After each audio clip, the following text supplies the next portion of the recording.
Mike, are you done with work? Yeah, I just finished. How are you feeling? You seem pretty out of it this morning. I've been worried all day. Not feeling good at all. It's been awful all day, actually. I can barely focus on anything. I even had to reschedule 2 meetings. Did you eat the breakfast I prepared? I noticed you barely touched it. You know, skipping meals makes things worse. I put a lot of effort into making it exactly right for you. Sorry about breakfast. The smell made me nauseous. Everything does lately. It's weird because I was doing so much better lately thanks to you. This bout has been going on for a while, hasn't it? Don't you have that important meeting tomorrow? Think you'll be okay? Well, I can't really take time off. I'll manage somehow. Have you been drinking the herbal tea I prepared? You need to stay hydrated. Should I prepare something special for dinner? I've been reading about new healing herbs, and I found some interesting combinations. They're supposed to be very effective, so maybe I can mix them into your dinner. Yes, I've been drinking the tea. Though honestly, it tastes different from usual. Kind of bitter. Almost metallic sometimes. Is that normal? The last batch made my stomach hurt, but I kept drinking it since you insisted. That's because I added some extra herbs. They're really good for your immune system.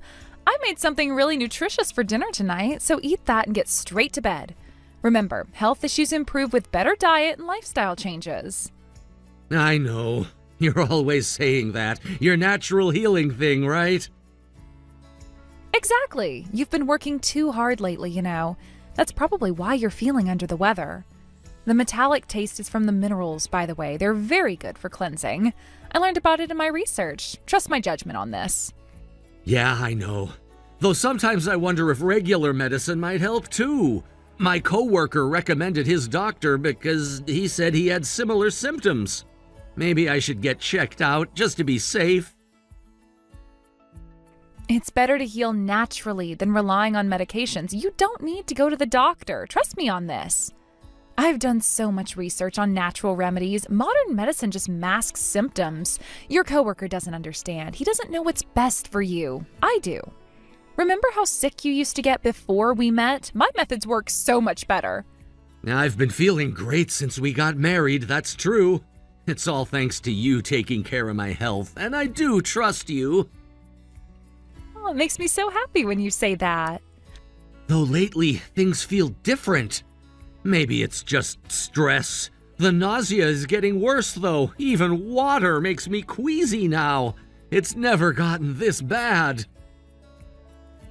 I know this bout is lasting longer than usual, and it must be tough, but it's still better than relying on medications. Let's get through this together. I'll make you an even stronger tea tomorrow, and I'll add some special ingredients to your lunch, too. You'll feel better in no time. Just leave everything to me. And don't listen to your coworkers. They don't understand our relationship or how special my remedies are. I have spent years perfecting them. Thanks for everything. But if this keeps up, I might need to see a doctor. There's only so much I can take. Even walking is getting difficult. The room spins sometimes. I nearly fell in the shower this morning. That's never happened before. I can't believe you're saying that. Absolutely not. If you go to the doctor behind my back, I'll divorce you. Why would you even suggest that? Don't you trust me anymore? After everything I've done for you? After all the care I put in my research for you? How could you? Whoa, that's extreme. That's cruel even as a joke. Why are you so against doctors? This reaction isn't normal. You're kinda scaring me. Then just stay healthy, please, for me. I just want what's best for you. Doctors will just pump you full of chemicals. My way is better and purer. It's more natural. Don't you want to be healthy? I get it. Health comes first. Almost at my station, I'll head straight home. Though I really don't understand why you're so against medical help. No one else reacts this way about doctors. It's concerning. Okay, I'll have dinner warmed up and waiting. Don't worry about anything else. Just focus on getting better naturally. Remember, I know what's best for your health. And I made your favorite soup with extra healing ingredients. You'll feel much better after eating it. Just trust me.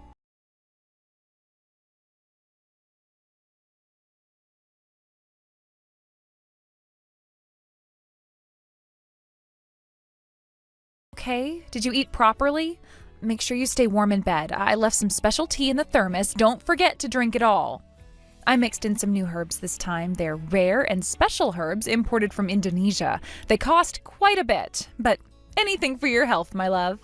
You don't need to baby me. I'm not a child. But honestly, I feel terrible. Can't shake this nauseous feeling.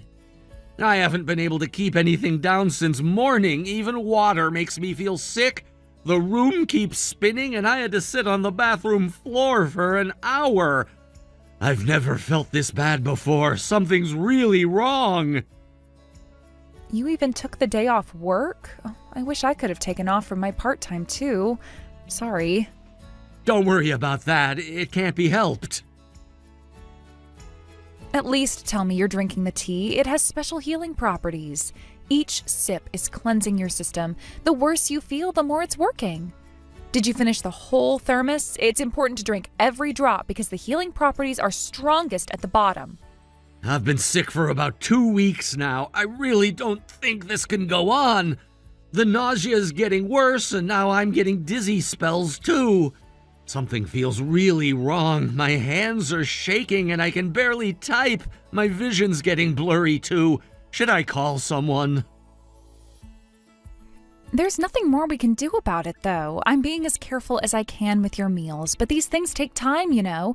It's about healing from the inside out. The worse you feel, the more toxins are leaving your body, so that's actually a good sign. You should be grateful your body is cleansing itself. You just need rest. I had to call in sick today. Feeling awful is one thing, but I'm also causing problems at work. That's why I'm thinking of going to the doctor, because I can't keep taking time off work. I'll make you stronger tea tonight with even more powerful herbs. Just trust the process. My boss is getting concerned and they need me for that project next week. I could barely read my computer screen and I almost passed out in a meeting yesterday. Everyone noticed and they keep asking if I'm okay. HR might get involved soon. I think I really need to make a doctor's appointment. Wait. What have you been telling people at work? You shouldn't discuss our private matters. You already know that. Just tell them you're fine. I'll make you something stronger that'll fix everything. You don't need to go to the doctor. Natural healing has always worked before, right? So just give it more time. Why are you being so impatient? It's clearly not working this time. That's why we're in this situation. Besides, seeing a doctor isn't that big a deal. Everyone goes to the doctor. It is a big deal. Using medication is terrible for you. That's why your immune system gets compromised. It might help short term, but long term, you're the one who will suffer, Mike. Remember how sick you used to get before we met? My methods made you healthier. Why can't you just trust me? I threw up blood this morning. That can't be normal. The pain is getting unbearable and I can barely stand up straight. The blood is just your body purging toxins. It's part of the healing process. I read about it online. It's very common with deep cleansing. I get what you're saying, but taking some medicine won't change much. At this point, I just need to know what's wrong. My stomach feels like it's on fire. Everything hurts and I can barely breathe. Please, just let me see a doctor. Are you really planning to go? Natural healing is so much better, and I've proved it. You said you trusted me, remember? Is work more important than our relationship? Than my feelings? After everything I've done for you, all the special ingredients I've bought, all my research? Of course, I'm grateful for everything so far. I've been healthy thanks to you managing my diet, and I'd appreciate it if you kept doing that. But this time feels different. Something isn't right. The pain keeps getting worse. I can barely type anymore and my hands won't stop shaking. Please understand. Then listen to me this time too. I know what's best for you. Have I ever steered you wrong before? Just drink the tea I made and make sure you drink every last drop. That's the only medicine you need. Don't question it. Just trust me like you promised. Look, there's a limit to everything. When you're this sick for this long, it just makes sense to see a doctor. Natural healing isn't some miracle cure-all. I told you before, if you go to the doctor, I'll divorce you. Is that what you want? To throw away our marriage and everything we've built together the past 5 years? Is this how you repay me after everything I've done for you? Sarah, now's not the time for jokes. I feel too awful to deal with this, so stop threatening me. Why are you being like this? I just want help. Something is seriously wrong. Please try to understand. I'm not joking. I mean every word. Don't test me on this. You promised to trust me. Remember our vows in sickness and in health? This is my way of caring for you. Why can't you see that? The doctors will ruin everything. They'll poison you with chemicals. Yeah, sure, whatever. Anyways, I'm heading to the doctor now. My appointment's coming up. I can't take this pain anymore. I had to call someone to drive me there. I nearly passed out getting dressed. The room won't stop spinning and my vision's getting dark. I need help just walking. Wait, you're really going? Cancel the appointment right now. I'm serious. Who's taking you there? Tell me you're joking. Don't do this to me. What about my feelings? Relax, you're overreacting. Getting checked out will help us know what's wrong so you'll feel better too. I'll text you after I'm done at the doctor's. Talk to you later. And maybe then you can explain why you're so against this. It's not normal to threaten divorce over a doctor visit. It's really not that big of a deal, so calm down. Don't you dare go in. You promised to trust me. What about all the progress we've made? All my hard work will be ruined. How could you betray me like this?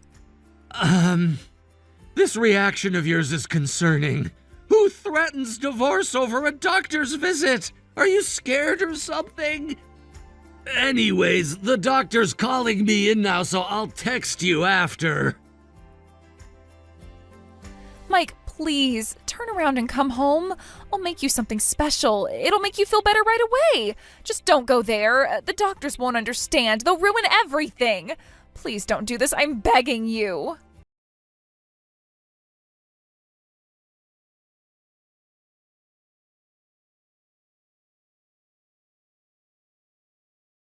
Tests are done. I need to check something with you.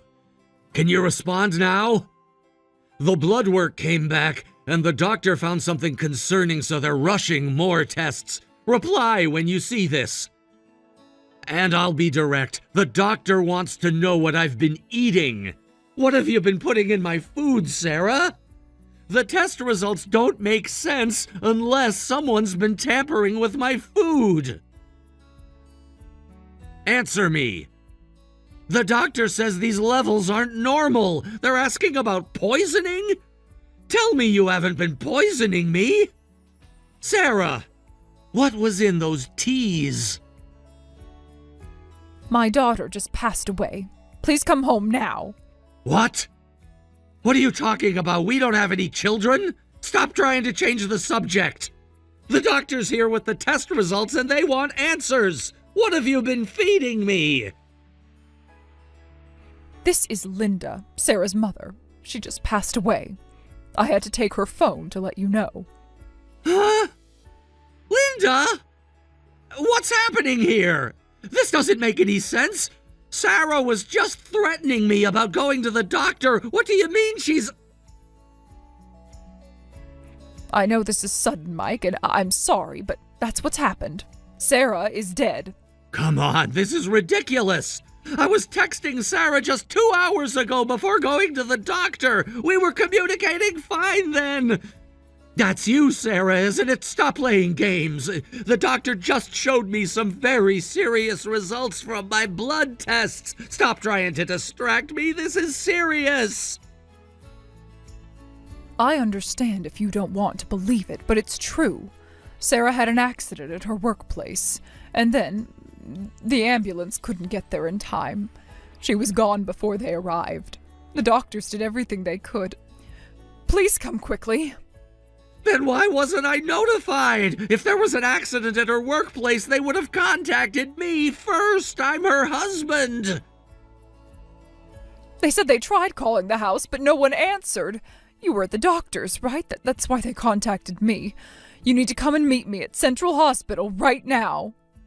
Cut it out already. I know that's you, Sarah. This is obviously a lie. How stupid do you think I am? You're not even trying to make this believable. You're at work right now, Sarah. I just spoke to your supervisor and they said you're still there. Stop lying. What's the point of making up something so easily disproven? Are you trying to distract me from what the doctor found? From the poison in my system? This type of lie is crazy, even for you. Plus, there's no way Linda is at any hospital right now. You're the one who needs to stop. Why won't you believe me? If you're going to keep lying, I might as well tell you something. I went to the doctor with your mother today. In fact, she's right here with me. Your lie was pointless from the start. She's been worried about my condition, too. She's seen how sick I've been. She drove me here herself. Game over, Sarah! Why are you with my mother? Nobody told me about this. When did you two start talking behind my back? How could you? I was too sick to go to the doctor alone, so I called your mom for help. I can't believe you just faked your own death. That's actually insane. Anyway, are you finally ready to tell me what's really going on? The doctor's waiting, and so is your mother. We all want answers. What have you been feeding me? Stop it. It was just a little joke. Don't you know that? Why are you being so serious? Yeah, some joke. You seem desperate to make me believe it. Well, if Mom's there, I guess there's no point. I was just worried about you. You didn't have to involve my mother. This was between us. How could you bring her into this? You've ruined everything. What's in the special tea you keep giving me?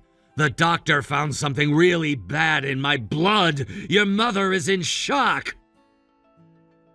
You already know, Mike. I only cook healthy meals for you.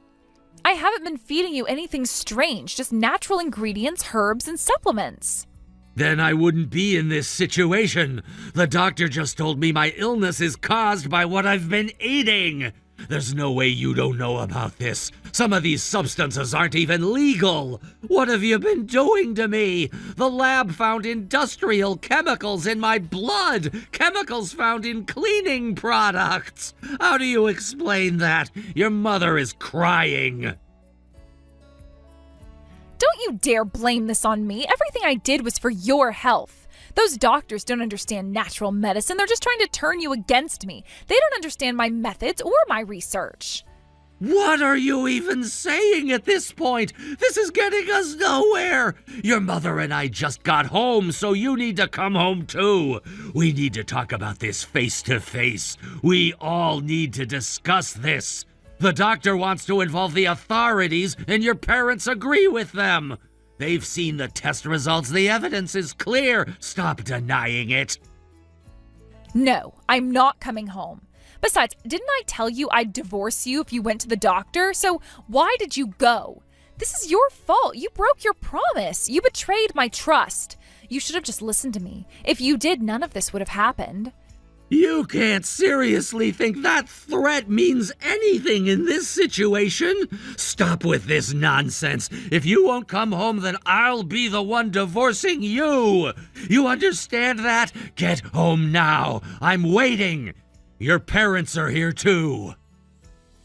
You can't force me to come home. I still need to finish my work. We found your supplement collection. The doctor is looking at them right now. They're testing all your special ingredients. The truth is coming out and you can't avoid it anymore. You went through my things? How could you? Those are expensive natural remedies. My special collection that took me years of research and hundreds of dollars. How dare you invade my privacy? You had no right. Natural remedies don't put people in the hospital. The doctor said I could have died. Were you trying to kill me slowly while pretending to help? The lab found drain cleaner, bleach, metal polish. What kind of natural remedies are those? Your mother is devastated. You're overreacting. I would never hurt you. Everything I did was for your health. The chemicals enhance the herbs. Makes them stronger and more effective. I read about it online in special forums. They know things doctors don't. Then come home and explain to all of us. Your parents want answers too. Your father's about to call the police and your mother can't stop crying. Everyone wants to know why. What possessed you to do this? Why would you want to poison your own husband? What have I ever done to you? I need time to think. Don't do anything rash. We can work this out, just the two of us. Keep my parents out of it. They won't understand. Nobody understands you like I do. Sarah, either come home now or I'm calling the police. Your choice. The evidence is all here. The lab results, your supplements, the cleaning products, and your research. It's over, Sarah.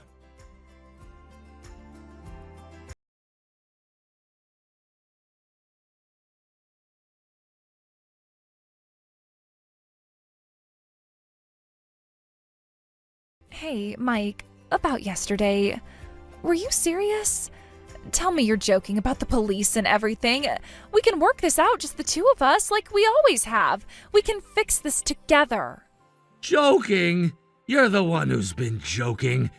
You've got some nerve talking about natural healing all this time. The lab results came back and they found traces of industrial cleaners along with other substances. Care to explain that? The doctors are filing reports. The police are already involved now. Your parents insisted. This is serious, Sarah. It wasn't a lie. I really did believe in natural healing, and this was just a moment of weakness, like stress relief. The other stuff was just to boost the effectiveness. I read online that it could help. I was trying to make the remedies stronger. The cleaning products have strong energy, and the forum said it was safe. A moment of weakness? You fed your own husband contaminated food. That's beyond messed up. No wonder I kept getting sick and never got better. The doctor says this has been going on for months. My organs could have shut down. Do you understand how serious this is? They said it was systemic poisoning. Months of deliberate contamination. How could you do this? I'm sorry about that. I didn't know it would affect you so badly. The internet said small amounts were safe. I was just experimenting, testing different combinations to make you stronger and build immunity. I was just trying to help. We're both adults here. You know sorry doesn't cut it. The police are already involved and, in case you're wondering, yes, we're getting divorced. Your parents agree. I said I was sorry. It's not like I was seriously trying to do anything to you. I just wanted to help. The cleaning products were supposed to purify your system. That's what the forum said. They had testimonials and success stories. Other people's wives did it too, and they said their husbands got better. I was following instructions carefully to make sure it wasn't harmful. Don't give me that. You kept doing it even when you saw how sick I was getting. If you weren't seriously trying to harm me, then you would have stopped. You watched me suffer and kept feeding me more. Your notes show everything. You documented my symptoms like some sick experiment. It was because of all the stress. When you got really sick, I got carried away. I didn't mean any harm. My job was really getting to me. I needed some control, something to focus on, something to make me feel useful, important. That's nothing but harm. And what stress? What did I ever do to you? I supported you through everything and trusted you completely. This is how you repay that, by poisoning me, documenting my suffering and writing down every symptom? It wasn't about you. I was getting yelled at more at my part-time job, and the stress was building up. The stress was building up, and I felt powerless at work. This made me feel in control again, like I mattered and what I was doing had purpose. So you took it out on me? What if you were the one being poisoned? Try being in my shoes. I'm not your punching bag. The doctor says I'll need months of treatment. My liver is damaged, all because of you and your little experiments. I really am sorry about that, but the stress was really getting to me. Besides, even though this happened, you never complained before, right? You were fine until now. It couldn't have been that bad. You still went to work and still functioned. The doses were calculated and carefully measured. Yeah, the food tasted off sometimes, but every time I mentioned it, you said it was healthy. I trusted you. That's why I kept quiet even when things felt wrong, because you threatened divorce anytime I questioned it. You manipulated me. You isolated me and controlled everything I ate and drank. See, everything was working out fine, but then you went to the doctor. We could have kept going. Everything was under control. I had a proper system with careful measurements and daily observations. It was working. You were getting stronger and more resilient. This is the result of me trusting you, but you betrayed my trust. That's not something I can easily forgive. The police are coming this afternoon, and your parents will be there too. They've seen your notes and your research, the forums you visited and the things you bought. Everything. But divorce and police involvement is going too far. Please reconsider. I promise I'll never do it again. We can go to counseling and I'll get help. I'll delete the forum accounts and throw away the supplements. We can start fresh, so please give me another chance. I can change. You know how strongly you fought against me going to the doctor, right? What about it? You knew exactly what you were doing. The threats, the lies, everything. Faking your own death, the divorce threats, the manipulation, and the isolation. All to keep me from finding out what you were doing to me. You poisoned your own husband. That can get you in jail.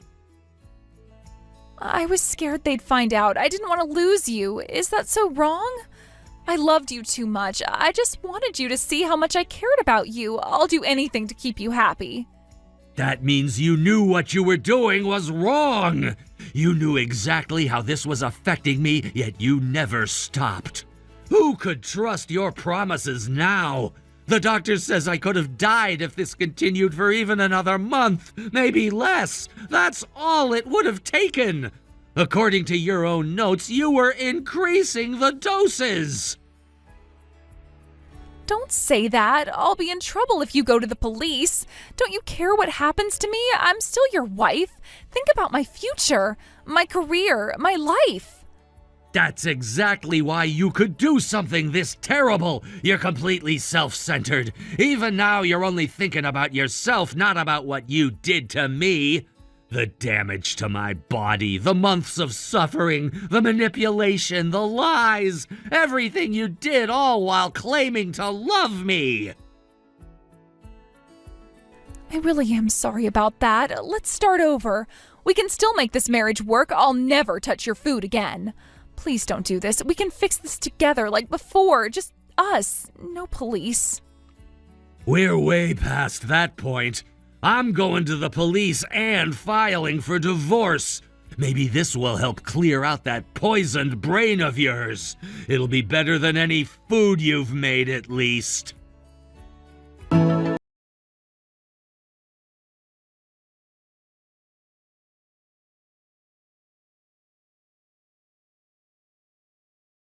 Mike here. Sarah and I are getting divorced. After consulting with the police based on my medical reports and with my in-laws supporting my side, law enforcement took the case seriously. They found evidence of purchased substances in her online history and banking records. The investigation revealed she'd been active on several forums discussing these natural remedies and their effects. We ultimately reached a settlement agreement since there was no physical evidence of the contaminated food left, and a prolonged legal battle might have ended inconclusively. Still, I received substantial settlement money and separate divorce compensation. Her parents pushed her to accept full responsibility, which helped expedite the process. The settlement includes coverage of my ongoing medical treatments and therapy sessions. The doctors say my liver function is slowly improving, though it will take time. They found traces of various cleaning products and other harmful substances in my system, things that should never be ingested. Some of the natural supplements she was using turned out to be industrial chemicals she'd relabeled. The medical team was shocked that I survived months of this exposure. That helped alleviate my anger, and I feel Sarah received appropriate consequences for her actions. She's now living with her parents. I don't know what she's doing now, but her parents promised to take responsibility for her rehabilitation. I'll have to trust that. They've enrolled her in a mental health program and are monitoring her closely. They send monthly updates about her progress, though I've asked them to stop. I need to move on. Her mother still apologizes whenever we cross paths. She found Sarah's journal during the house cleanup. Apparently, Sarah had been methodically documenting her treatments and their effects on me. The police have that evidence now. Her father helped me move to a new apartment, saying it was the least he could do. As for me, I've been managing my own health since separating from Sarah, and my illness has significantly decreased. The doctors say I should make a full recovery within a year, though I'll need regular checkups to monitor my organ function. Ironically, I'm both physically and mentally healthier now after divorcing her than I ever was during our marriage. I've started cooking for myself. Actual healthy meals this time. No more mysterious teas or special supplements. Just regular food and doctor-prescribed medications when needed. It's strange how normal everything feels now. The constant nausea.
Hey, Sarah.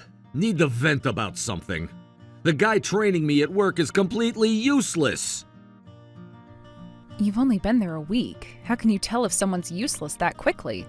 Trust me, I can tell. He spent all morning explaining the most basic things, like I'm some kind of beginner.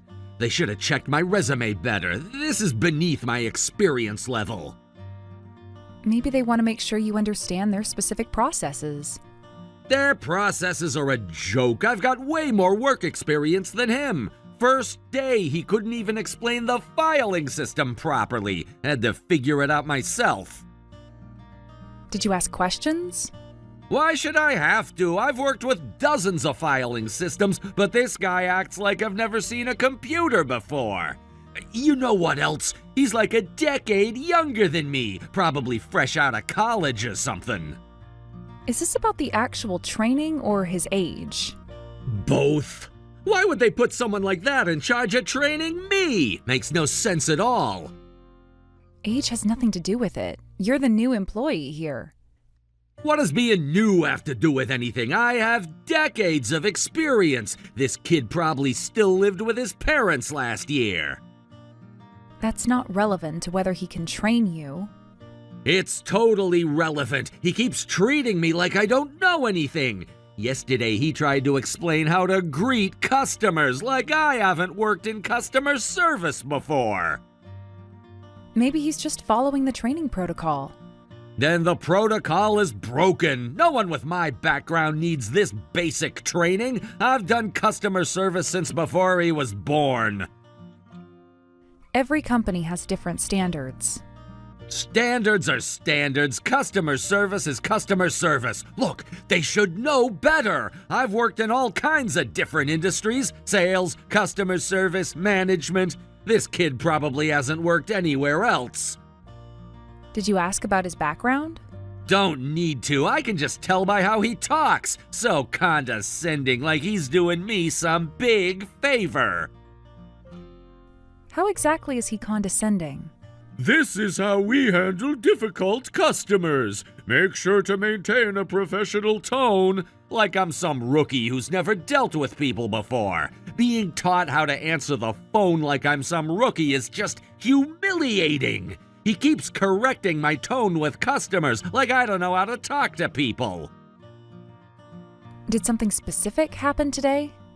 Had a call with a client, handled it perfectly fine, but he had the nerve to give me feedback afterward. Said I needed to be more professional.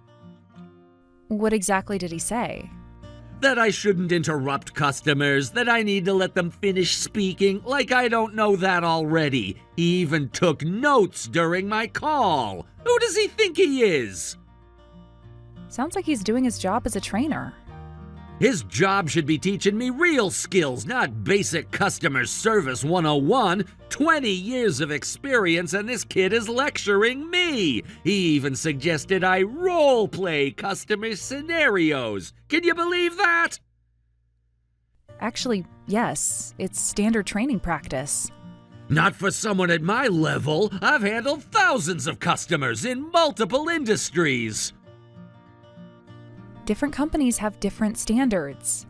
Their standards are wrong. I know what I'm doing. Well, maybe you shouldn't have quit your last job. The people there were actually nice.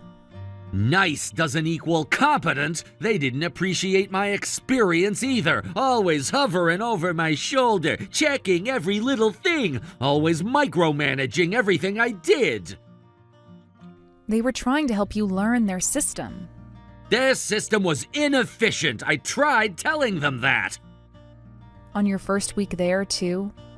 Someone had to tell them. No one else had the courage to speak up. Everyone else just blindly followed their precious system. Maybe because the system worked for them. They were too afraid to improve things, too set in their ways. I tried to help them modernize. By criticizing everything in your first week? By offering valuable feedback based on my extensive experience, but they wouldn't listen. Did you listen to them? I didn't need to. I already knew what they were doing wrong. That's why I left. That's why you quit without notice. I made a strategic decision for my career growth. Sounds more like you couldn't handle feedback. I can handle feedback when it's valid, when it comes from someone qualified to give it. Not someone younger than you? Exactly! How can they possibly know more than me? Maybe by actually learning and listening? I don't need to learn the basics. I need advanced training, real opportunities for growth. Then maybe start by showing you can handle the basics. I'm way past that. They're just wasting my time. I could be training them. Well, maybe you shouldn't have quit your last job. The people there were actually nice. They didn't appreciate my experience either. Always watching me, checking in on me, like micromanaging everything I did. They were trying to help you learn their system. Like I said, their system was inefficient. I tried telling them that. At least you lasted a week there. Staying there wouldn't have helped my career growth. This was a strategic move to upgrade my skills. What skills, exactly? Better pay, better title, more responsibility.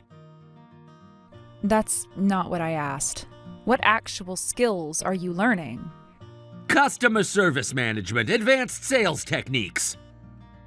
Isn't that what you said about the last job? And the one before that? Every job teaches something new. You have to keep moving to grow. You're not growing, you're just running around. No, this time it's different. You say that every time. Because each move is strategic. More opportunities. I told you before, no more quitting jobs without talking to me first. You need to discuss these things with me. What's there to discuss? I know what I'm doing. Why do I need your permission? Because we're a family? Emily just started college. Your constant job hopping affects all of us. You don't understand business. Sometimes you have to make quick decisions. Like quitting without having another job lined up? Opportunities don't wait. You have to seize them. What opportunities? Entry-level jobs with lower pay? That's not job hopping, it's career advancement. You've had 4 jobs this year. That's not advancement. Each one taught me something, added to my skill set. Added what exactly? Different perspectives, industry knowledge. And lower salaries. Each one was a step up. Was it? Your salary keeps going down. That's temporary. You have to take steps back to move forward. We can't afford any more steps back. I'm thinking long term, building connections. You're only burning bridges. Those bridges weren't worth keeping. Like your last supervisor? The one who offered to mentor you? She didn't understand my potential. She wanted me to start from basics. Maybe she saw something you needed to learn. I don't need to learn basics. I need opportunities to lead. Lead what? You never stay long enough to lead anything. Soon, Emily won't need our financial support anymore. She's old enough to earn her own money. She already has a job. You're the one who can't keep a steady job or save any money. That's not fair. Each job had problems. I keep getting stuck with incompetent trainers. How am I supposed to advance like this? Maybe if you stayed at one place long enough to actually learn the job. Remember that management position they offered you? Which one? At the department store, like 3 jobs ago. That wasn't a real opportunity. It was a promotion with benefits. The hours were terrible. They were regular retail hours. They wanted me to work weekends. Like every other manager there. I had plans those weekends, networking events. You mean those pyramid schemes? They were professional development seminars. They were a waste of money. You don't understand networking. I understand paying bills. I deserve better than retail jobs. You deserve what you earn. My experience is worth more. I shouldn't have to prove myself. That's exactly what you need to do.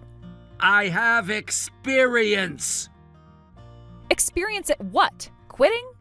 I know how to do the job. Any job. I've been working longer than this trainer has been alive. And every time you quit, it impacts our household budget.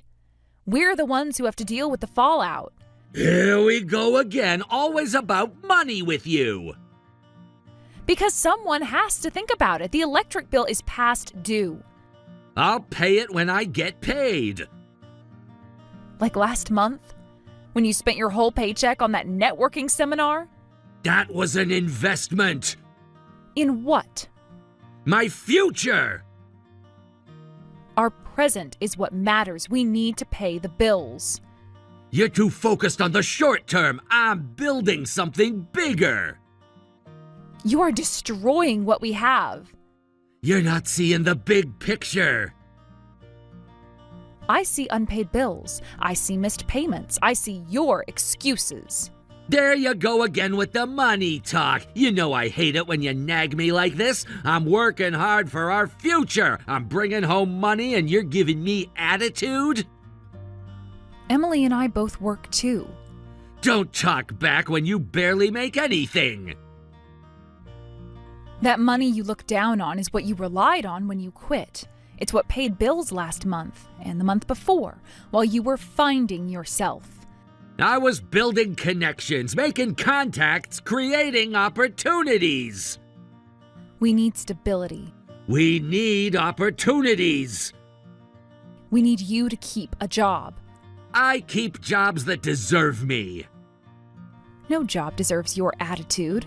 No job appreciates my value, my experience, my potential. It's time to show some responsibility. Emily is almost 20. We only have a little time left with her at home. I am responsible. I'm planning for the future. You're running from the present. I'm creating opportunities. You're creating chaos, and we're done enabling it. What do you mean, little time left? She's planning to move out after graduation.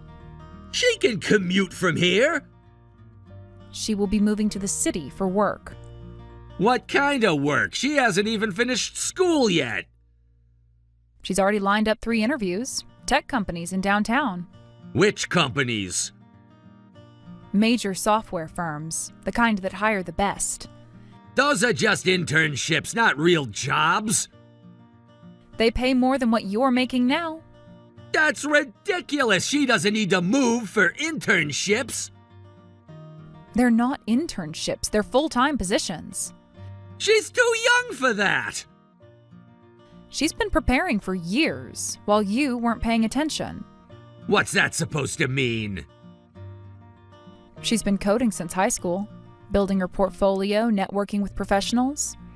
Anyone can learn to code. It's not that special. Really? Then why can't you do it? I have real-world experience. That's worth more than coding. The market disagrees. That's not the point. There are plenty of jobs around here. No need to go to some crowded city. The jobs here won't help her career. She wants to work in software development. She can do that from anywhere. Everything's remote these days. Not the training programs she wants, not the mentorship opportunities, not the career growth. She's making a mistake. The city is too expensive. She's done her research, unlike some people. What's that supposed to mean? She actually plans ahead, looks at the cost of living, calculates her budget. She's too young to move out. She needs guidance. She's been managing her own life for years. That's different. How? She lives under our roof. The roof I pay for. She needs family support. She has it. From me. I'm her father. Only when it's convenient. That's not true. Is it? When's the last time you asked about her projects? She never tells me anything. Because you never ask. Her mentors all recommended it. What mentors? When did she get mentors? From her coding boot camp. The one you said was a waste of money. Remember? When was this? Last summer. When you were between jobs. Again. Those boot camps are scams. Anyone can watch YouTube tutorials. They helped her get these interviews. They just wanted her money. They taught her marketable skills. She needs real work experience. She has it from her internships, the ones you didn't approve of. Those weren't real jobs. They taught her skills, got her connections, opened doors. To what? Sitting at a computer all day? To a career with growth potential. She has career goals, but she doesn't need to move to achieve them. The city has opportunities, resources, and a tech community. She has us here, though. She needs more than us. The city's too dangerous and expensive. She's already saved enough. From what? Her tutoring, internships, and her side jobs. Side jobs? The website she builds. The apps she develops? The things you never ask about? How long has this been going on? Years. While you were job hopping. I don't think that's a good idea. I'm still her father, and she should have asked me for advice. Then start acting like it. Support her decision and encourage her growth. By letting her move away? By respecting her choices. She's making a mistake. Like you're qualified to judge mistakes. What's that supposed to mean? Look at your own choices first. If you really cared about her, you should support her dreams. I do support her, just not this moving out nonsense. When was the last time you actually supported anything she wanted? Her coding classes, her tutoring job, her college choice? I just don't think the city is safe for her. I just disagree. You do love her, right? Of course she's my daughter. Why would you even ask that? Because you fight everything she wants to do, like everything that could help her grow. I'm just trying to protect her. She's not asking for protection. She's asking for support. Her friends will be nearby. She'll be okay. What friends? Her classmates and friends from coding group. The people that you have never met. Because she never introduced me. Because you never showed interest. I would have met them if she asked. No, she stopped asking years ago. We can support her from here. She doesn't need to move out. We have plenty of space here. That's not the point. She needs independence. Without her family? Without your negativity. You're being controlling. I'm being a father. No, you're just afraid. Afraid she'll succeed where you failed. What have you actually done for her? You say she's important, but your actions don't show it. I've done plenty for her. I took her camping when she was in elementary school. That was forever ago. Feels recent to me. You haven't done anything with her since then. Not her graduation, not her college orientation, not even her birthday last month. I was busy with work. You mean looking for work? What about on her graduation day? I had an interview. So that was more important than her graduation? It could have been a great opportunity. You didn't even get the job. You missed graduation for nothing. It wasn't nothing. It was an opportunity. She understands career priorities. No, she understands you don't care. Of course I care. You need to prove that. Name one thing you've done this year for her. I bought her the computer book. When? Last Christmas. That was 2 years ago, and I bought it. I meant to reimburse you. Every bonus, every raise, gone in weeks. I needed money for professional development. She needed her father. The seminars were important.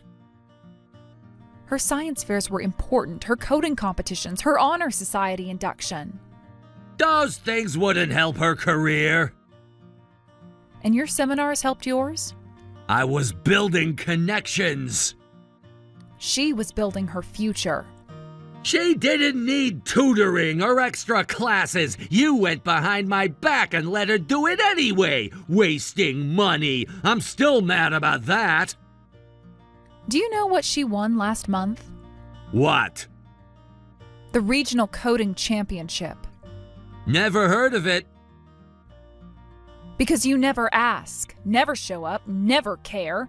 I do care. When? Where? How? I ask about her life. When was the last time? Last week. What did you ask? How school was going. That's all? What else is there? Her projects, her internship applications, her research work? Research work? She's been working with professors on machine learning for 6 months. Nobody told me. You never asked, never read her messages, never checked her social media. I don't do social media. She posts about her achievements there, her awards and her presentations. Why can't she just tell me? Remember dinner last month? Which dinner? Exactly. She wanted to tell you about her scholarship. She got a scholarship? Full ride for next semester. Merit-based for her research. Well, that's good. That's all you have to say? What do you want me to say? Show some enthusiasm. Show some pride. Show something. I am proud. You never acknowledge her achievements. She doesn't need constant praise. She needs a father who shows up, listens, and cares. I do listen. When? At dinner sometimes. When you're there. I'm busy providing. You're busy avoiding us. That's not true. Remember her robotics competition? When was that? Last spring, when you were networking? I had important meetings. She won the first place. She built everything herself. She should have told me. She sent you 3 messages. You never responded. I meant to. Like you meant to attend her graduation? You keep bringing that up. Because it hurt her. She understood. No, she gave up on you. I do show up. Name one event this year. Her birthday dinner. You were an hour late. Traffic was bad. It's always something. Always an excuse. Always a reason not to be there. I wasn't trying to avoid anything. You are always avoiding everything, even her successes, because they make you uncomfortable. That's ridiculous. Is it? She is achieving everything you couldn't, and you can't handle it. That's not true. She has a career path, goals, and plans. I have those too. No, you have excuses. She has results. You must know I'm proud of her. Then why can't you face her success? Why weren't you at her honors ceremony? When was that? Last week? When you were job hunting? I had interviews. Like every other achievement you've missed? I'm doing my best. Your best isn't enough at this point. She needed more. She deserved more. I can do better. It's too late. She stopped waiting for you. Stopped hoping you'll show up. I can change. She's done waiting, hoping and believing your promises. I mean it this time. Like you meant it last time and the time before, and every other time you've promised to do better? Do you even know how much she makes tutoring? Can't be much, just part-time work. Almost as much as you bring home. She makes $1,000 a month tutoring students. That's impossible. She only works a few hours. 3 students twice a week. Advanced mathematics, computer science. That's still just tutoring. She's good at what she does. Parents pay well for quality tutoring. They're investing in their children. Still, $1,000 a month is not enough to live on. Not that different than your $1,200 a month. Where did you get that number? I do our taxes, remember? I handle all the finances. You're keeping track? Someone has to while you jump between jobs. That's temporary until I get promoted. Like at the last job and the one before that. This time it's different. You always say that, but nothing changes. At least I'm working. Not everyone can have a cushy office job like you. My cushy job pays our bills. All of them. I contribute. Do you know how much the mortgage is? Around $1,000? $2,400, plus utilities, plus insurance. That much? Yes, that much. Have you ever even looked at the bills? I've been busy. For 20 years? I trust you with that stuff. You mean you avoided it? I handle other things. Like what? I bought groceries last week. Once. $47 worth. Every bit helps. Do you know how much groceries actually cost per month? A few hundred? Try $800. That's impossible. For 3 people with a college student? We should budget better. We? You mean me. I help when I can. Do you know how much I actually make? Enough to get by. I make over 3 times what you get. That's not possible. $4,500 a month, plus bonuses. You never told me that. You never asked. Too busy complaining about your jobs. That's not fair.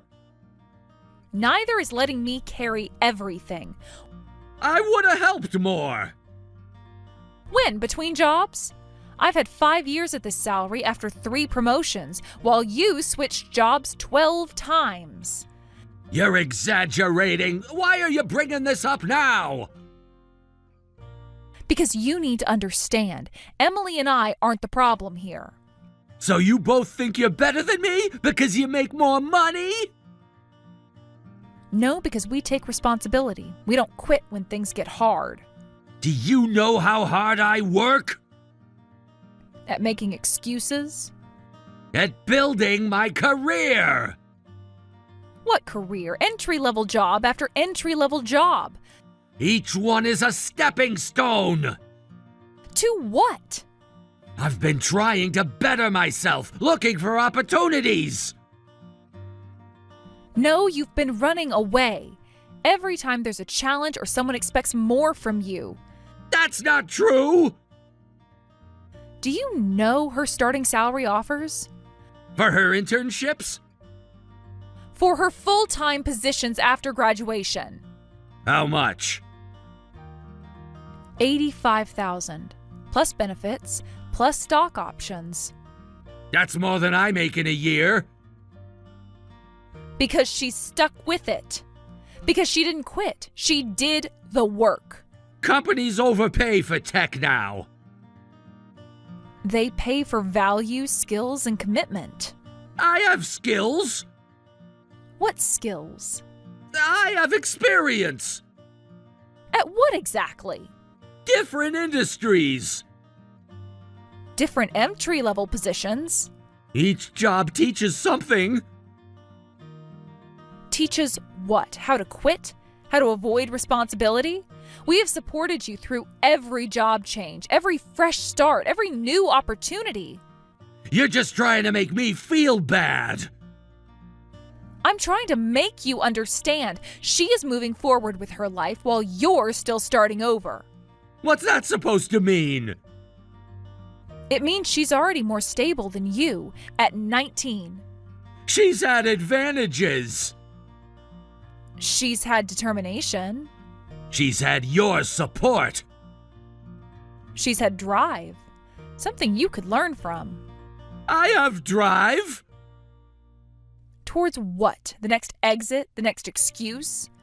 I'm building something. You're running from something.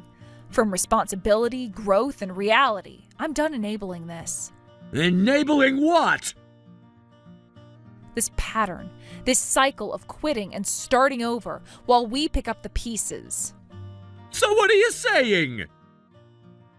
I'm leaving, and Emily's coming with me. You can't do that. You're not serious. I have never been more serious. You're just angry. I am beyond angry, and I am done. We can work this out. Like we worked out your last job change? Your last broken promise? You can't just decide this. I've been deciding for months, while you were networking. Without telling me?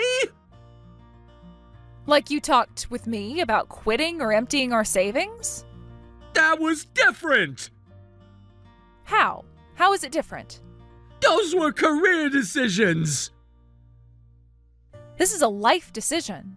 For my life, for her life. What about our marriage? What marriage? You're never here. I'm building our future! You are destroying us. What about our house, our life together? What life together? You're never here anyway. When you are, you're complaining about work. I'll get a better job. I'll find something stable. Like last time and the time before? Where would you even go? I already have a plan. I'll do better. I'll stay at this job. You've said that before. Remember last Christmas? That was different. How? They were taking advantage of me. They asked you to work overtime, like everyone else.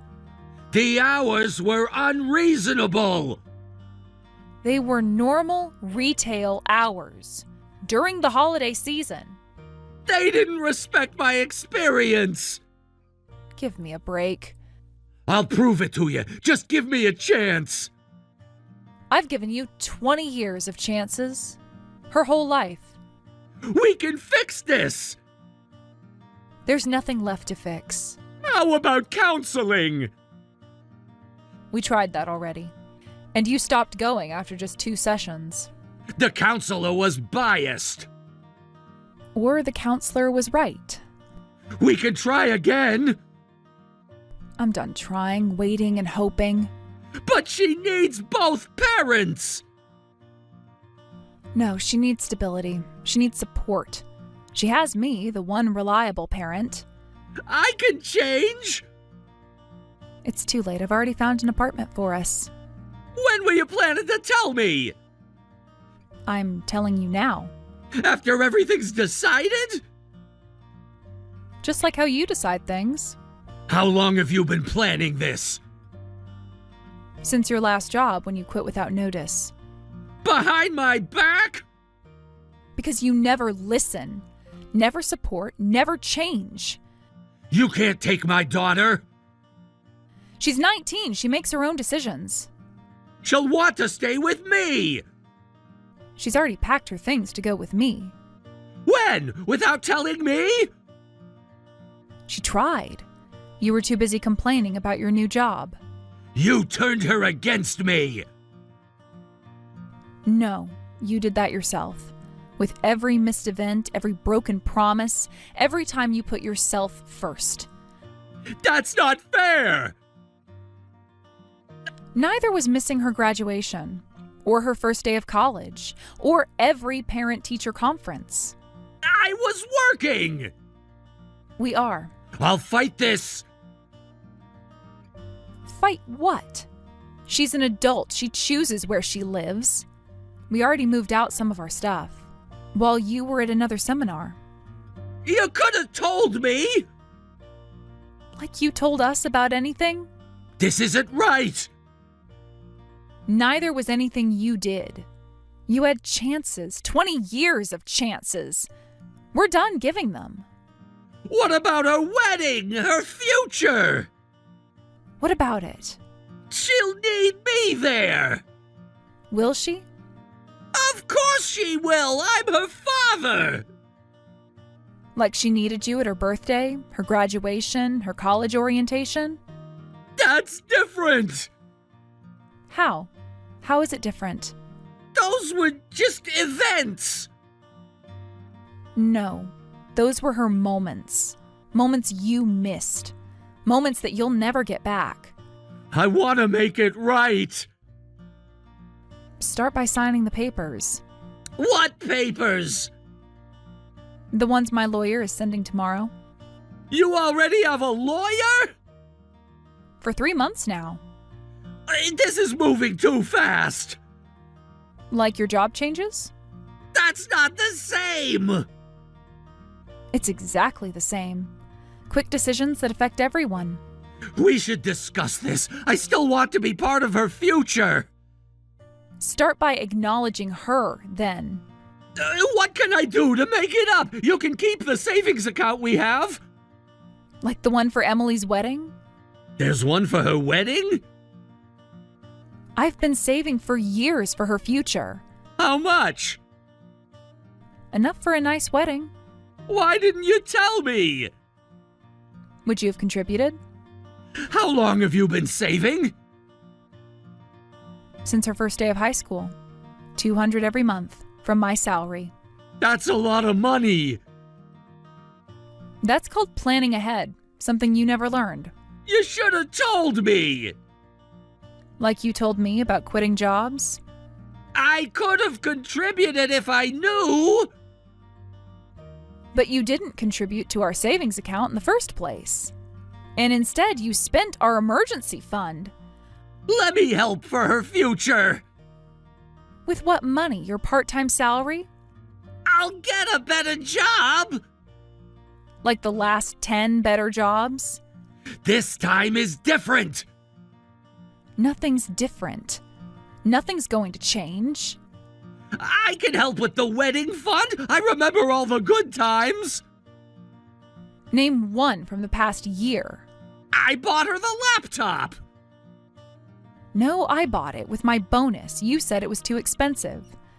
How much is in the wedding fund anyway? $15,000. That's more than I make in a year. I know. I want to be part of her life still. Then start acting like it. Start being her father, not just in name. I want to try. Do you even know how to be one? We went to dinner for her birthday. And you showed up an hour late, then spent the whole time complaining about your job. I had a rough day. She had a rough year without her father. Let me help with the wedding fund. I can help manage it. I want to do right by her. Start by staying away from her then, until you're ready to actually be a father. I am her father. Then act like it, for once in her life. I want to help her in any way I can. You need to show up for her. I'll do better. The money should help with her wedding. That's good. If you don't touch it, I won't. like you didn't touch our savings, This is different. prove it. I want to make things right. Then let her have some space. Let her plan her future without your negativity, Without her father? without your drama, without your excuses, without your disappointments. I'll change. The papers will arrive tomorrow. Sign them. Let us all move on.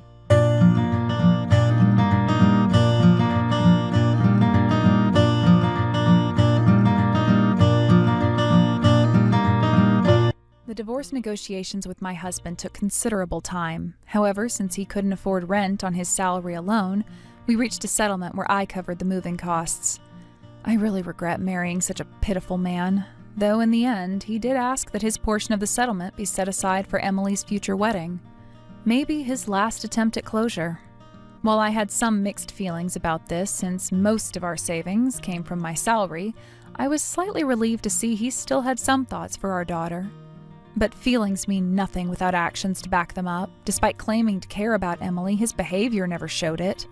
I'm not stopping her from seeing him, but she's completely lost respect for him, so rebuilding that trust will be extremely difficult. It's arrogant to assume that being a father, daughter, or family means unconditional love regardless of actions. While I no longer have any affection for my ex-husband, I do hope he'll try harder as Emily's father. I'm not expecting much, but if he truly cares about her, maybe this time he'll actually put in the effort. Thanks for your hard work today, Rachel. I'm doing fine, but was there something wrong with my work? Sarah, got a minute? Let's chat. No, nothing like that. Did I make a mistake with the Henderson account? I noticed you were reviewing it earlier. Not at all. You're actually quite thorough with the paperwork. Just wondering how you're feeling after 2 months with us. Have you gotten used to the work environment? Everyone's been so kind. It's a really great place to work. That's good to hear. Though I noticed you stayed late yesterday. Having trouble keeping up? Oh no, I just wanted to double check everything before the client meeting. You worked in this industry before, right? Yes, until my husband got transferred. Though the specifics are different between companies, so I'm working hard to catch up to everyone's level. At your previous company, were you full-time? Yes, I was there for 3 years. Must have been hard to give that up. It was, but that's life. I'm grateful for this opportunity. You don't need to push yourself so hard. You're already pulling your weight, and the CEO seems impressed. Oh no, it's nothing like that. I saw you talking with the CEO after the department meeting. I heard you were offered a full-time position? Well, it wasn't a formal offer. I don't think they were serious. That's not what I heard. The CEO specifically mentioned your attention to detail. The CEO knows my husband's job involves transfers. Oh, right. Your husband gets transferred a lot? Wow. So I probably won't be able to stay long. Maybe 2 years or so. Must be difficult, always starting over. It has its challenges, but we make it work. Such a waste of talent. The company could really use someone with your experience long term. I really don't have any special talent. I'm just learning every day. No need to be so modest. The team already relies on your work. Especially with the new project coming up. New project? Oh, maybe I shouldn't have mentioned that yet. The CEO was considering you for the lead role. That's very kind, but I'm still too new. You're around my age and already learning the team. That's amazing. Well, I've just focused entirely on my career. Unlike some people, I don't have other obligations. You know how it is. Lots of women give up on advancement when they get married or have kids. As a single woman, work is all I have. I'm sure having a focused career path has its advantages. It does. No distractions. Though sometimes I wonder if I've missed out on other things. Oh, but don't you have a boyfriend? Well, yeah, but we're both independent. We don't meet when work is busy, and he's got his own restaurant to run. Your boyfriend owns a restaurant? That must be exciting. Yeah, he runs that Italian place in the next town over. It's pretty well known. Very exclusive. Oh, the one with the black sign. I've heard great things about it. Yes, that's it. You know it? Not many people in your neighborhood would. I love that place. We go there often. The seafood pasta is amazing. Oh, really? Must be nice to be so well off. Most part-timers can't afford to eat out much. Especially at high-end places. Well, we don't have kids. And we both work, so we have a bit of extra money. Though we try to be careful with spending. I see. Couples without kids have it easiest. All that disposable income. Though I noticed you looking at baby clothes online during lunch. Quite expensive ones, too. Oh, you saw that? I didn't realize anyone was watching. The office walls are glass, remember? I can see everyone's screens from my desk. Part of my supervisory duties. I was just browsing for my friend's baby shower. She's due next month. Really? You seemed pretty focused. For someone just shopping for a friend. I suppose. Though we do want children eventually. When the time is right. But you're getting close to advanced maternal age. Shouldn't you start trying soon? TikTok, right? Well, yes, but that's rather personal. Have you seen a specialist? My friend went through that whole process. Very expensive, from what I heard. Insurance doesn't cover much. I'd rather not discuss. Are you having fertility treatments? Is that why you need the extra money? That's quite personal. I don't feel comfortable. Oh, my God, I'm so sorry. That was totally insensitive of me. I just get carried away sometimes. No, it's okay. Let's just change the subject. See, this is what happens when I'm too direct. I didn't mean anything by it. I just worry about my team members, especially the vulnerable ones. I understand. Don't worry about it. Though I wouldn't say I'm vulnerable. You know, stress can affect fertility. All those late nights at work. Rachel, please stop. Sorry, there I go again. Let's talk about something else. Like your husband's job. What exactly does he do? Must be pretty important to get all those transfers. He's in corporate consulting, working with different branches. Must be good money. Is that why you only work part-time? So you can be available for him? No, I enjoy working. I've always wanted my own career. Even though you'll have to quit when you have kids? If you can have them, I mean. Who said anything about quitting? Many women balance both. Oh, most women do. Especially with a husband who travels. Can't leave the babies alone, right? I haven't made any decisions about that. Every family is different. That's good. You're still pretty new to the area, right? If you ever need help with anything, just let me know. Work stuff or personal, doesn't matter. I know how lonely it can get. Thank you. I'll definitely ask if I need anything. That's very kind. It's not like I have anything but work anyway. My boyfriend's been so busy lately. When did you last say you visited his restaurant? Last weekend, I think. During the dinner rush. Oh, he didn't mention seeing you. Strange, since he usually notices all the pretty customers. It was quite busy. I wouldn't expect him to remember everyone. He usually notices attractive customers, especially ones who come without their husbands. I wouldn't know about that. As I said, I was there with my husband. Besides, you seem kind of vulnerable. Being new here and all. All alone most of the time. I wouldn't say vulnerable. I'm quite comfortable here. You remind me of myself when I was less experienced. Before I learned how the world really works. I have worked in this industry before. For quite a while, actually. That's not what I meant. You just seem naive sometimes. Like you trust people too easily. I should get back to work. These reports won't finish themselves. Feel free to reach out anytime. We girls need to stick together. Especially in this industry. It can be so cutthroat sometimes. Thanks, I appreciate that.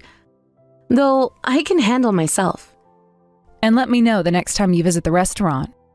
I could join you and your husband. Keep you company while he's away. Sure, maybe sometime, when things are less busy. You seem hesitant. Don't you want to be friends? Not at all, just busy with work. Trying to stay focused. Right, the work you might leave soon anyway. When your husband gets transferred again. I should really finish these reports. The deadline is approaching. Of course, don't let me keep you. Just looking out for you like a big sister. Someone needs to. Thank you for your concern, but I'm fine, really. Anytime. That's what supervisors are for. We take care of our own, whether they want it or not.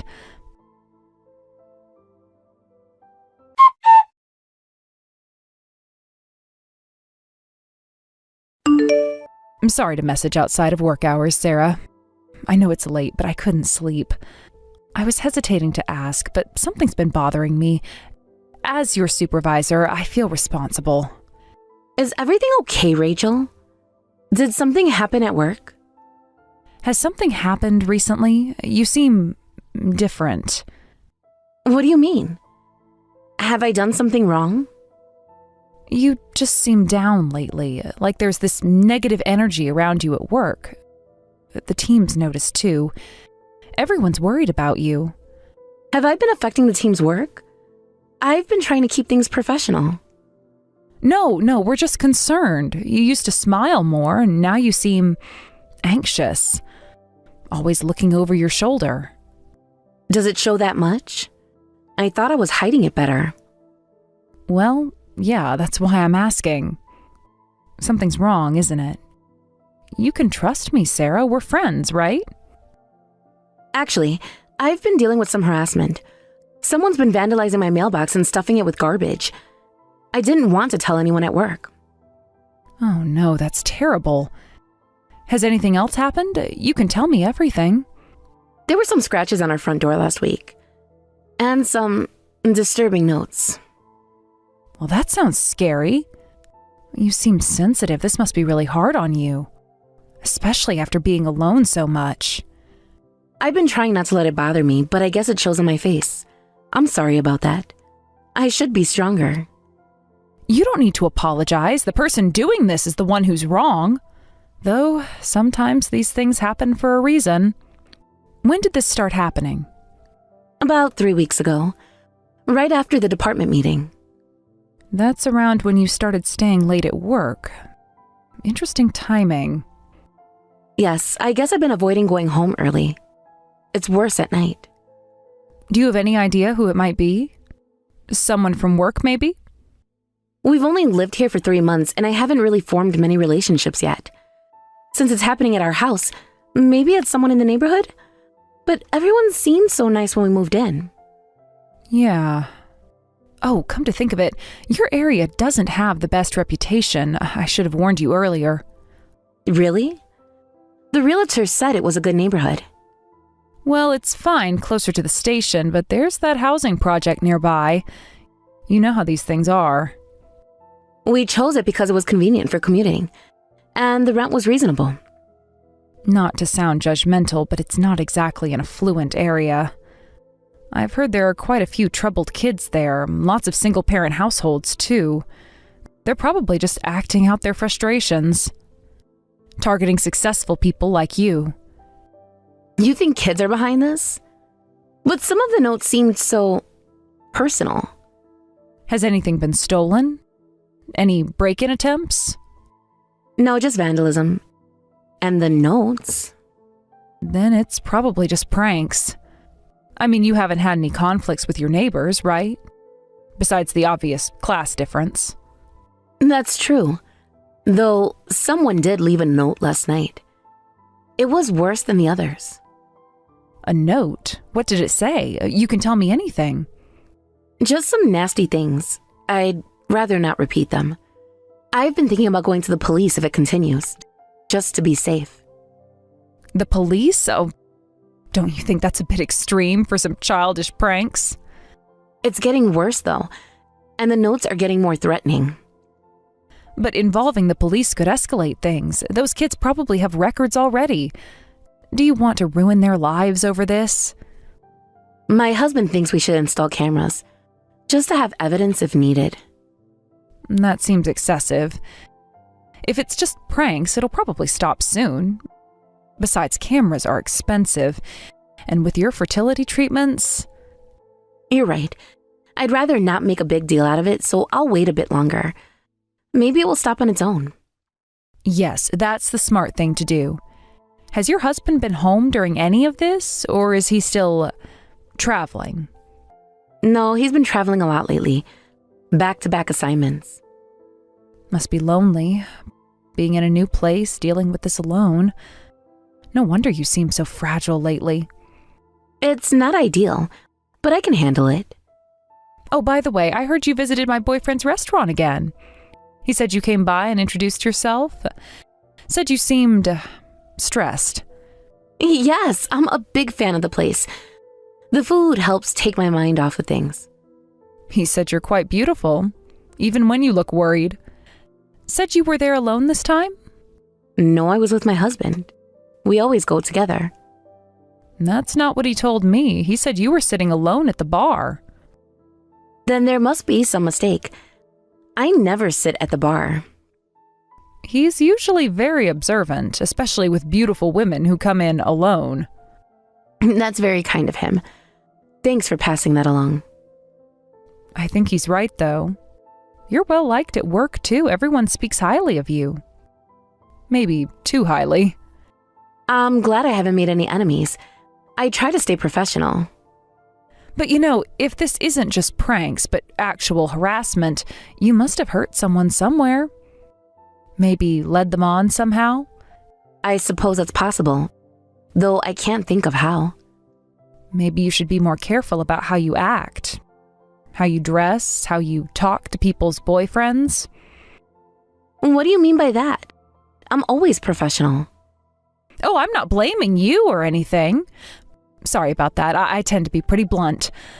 Just trying to help you understand why these things happen. Yes? You're just worried about me, right? That's all this is?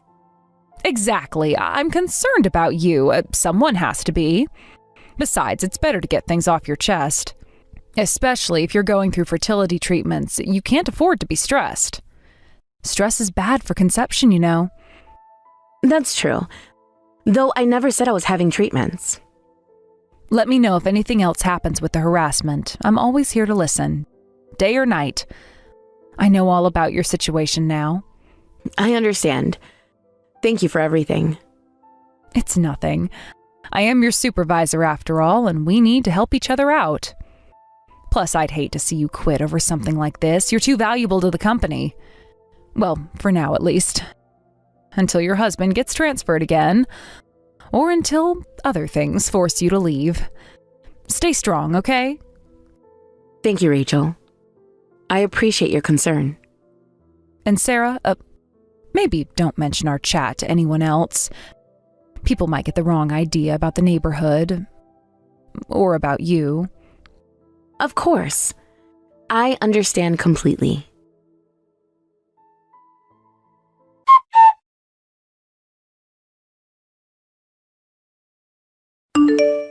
Is this Miss Coleman's contact information? This is an urgent legal matter. Yes, this is Sarah Coleman. I'm sorry, who is this? Your number isn't in my contacts. This is attorney Jennifer White, with White and Associates Law Firm. An attorney? At this hour? From White and Associates Law Firm. A reputable practice handling sensitive matters. I've never heard of your firm. Where are you located? I got your contact information from someone. Someone who knows your situation well. Someone? Who? This seems very irregular. I can't disclose that due to privacy concerns. But rest assured, this is a serious matter. What kind of legal matter is this regarding? And why contact me so late? I'm contacting you about your husband. It's a rather delicate situation. My husband? Why are you contacting me instead of him? And honestly, it seems inappropriate to contact me out of nowhere like this, especially by text message. Your husband has been ignoring our communications. We've tried reaching him multiple times. I find that hard to believe. We share everything. He would have mentioned being contacted by a lawyer. I'm contacting you because your husband won't agree to a settlement. He's been quite uncooperative. Settlement? What settlement? This makes no sense. I've been hired by a certain woman. Someone from your husband's past. What woman? What are you talking about? A former colleague of your husband. From his time in Vancouver. She claims she was assaulted by your husband, Mike. She's pregnant now, and we're seeking damages. Damages? This has to be some kind of prank. Or a scam. Are you going to refuse to discuss this, too? Like your husband did? My client is very distressed. She suffered emotional trauma. I don't understand what's happening. None of this makes any sense. Mike has hurt a woman. My client is severely traumatized. She's having nightmares. When did this allegedly happen? I want specific details. 3 months ago, at a corporate retreat. All the evidence has been documented. How can you call this a prank when someone's life has been ruined? A baby's future is at stake. What company retreat? What company does Mike work for? The one in Vancouver, at the Harbor Hotel. There's something very wrong here. I think there's been a mistake. I'm Mike. So this story can't possibly be true. That's impossible. We've done our research. We have proof. Have you? What company does Mike work for, since you've done such thorough research? That's confidential information. I'm not at liberty to discuss those details. Of course it is. How convenient. If you want to avoid a lawsuit, pay $30,000 in damages.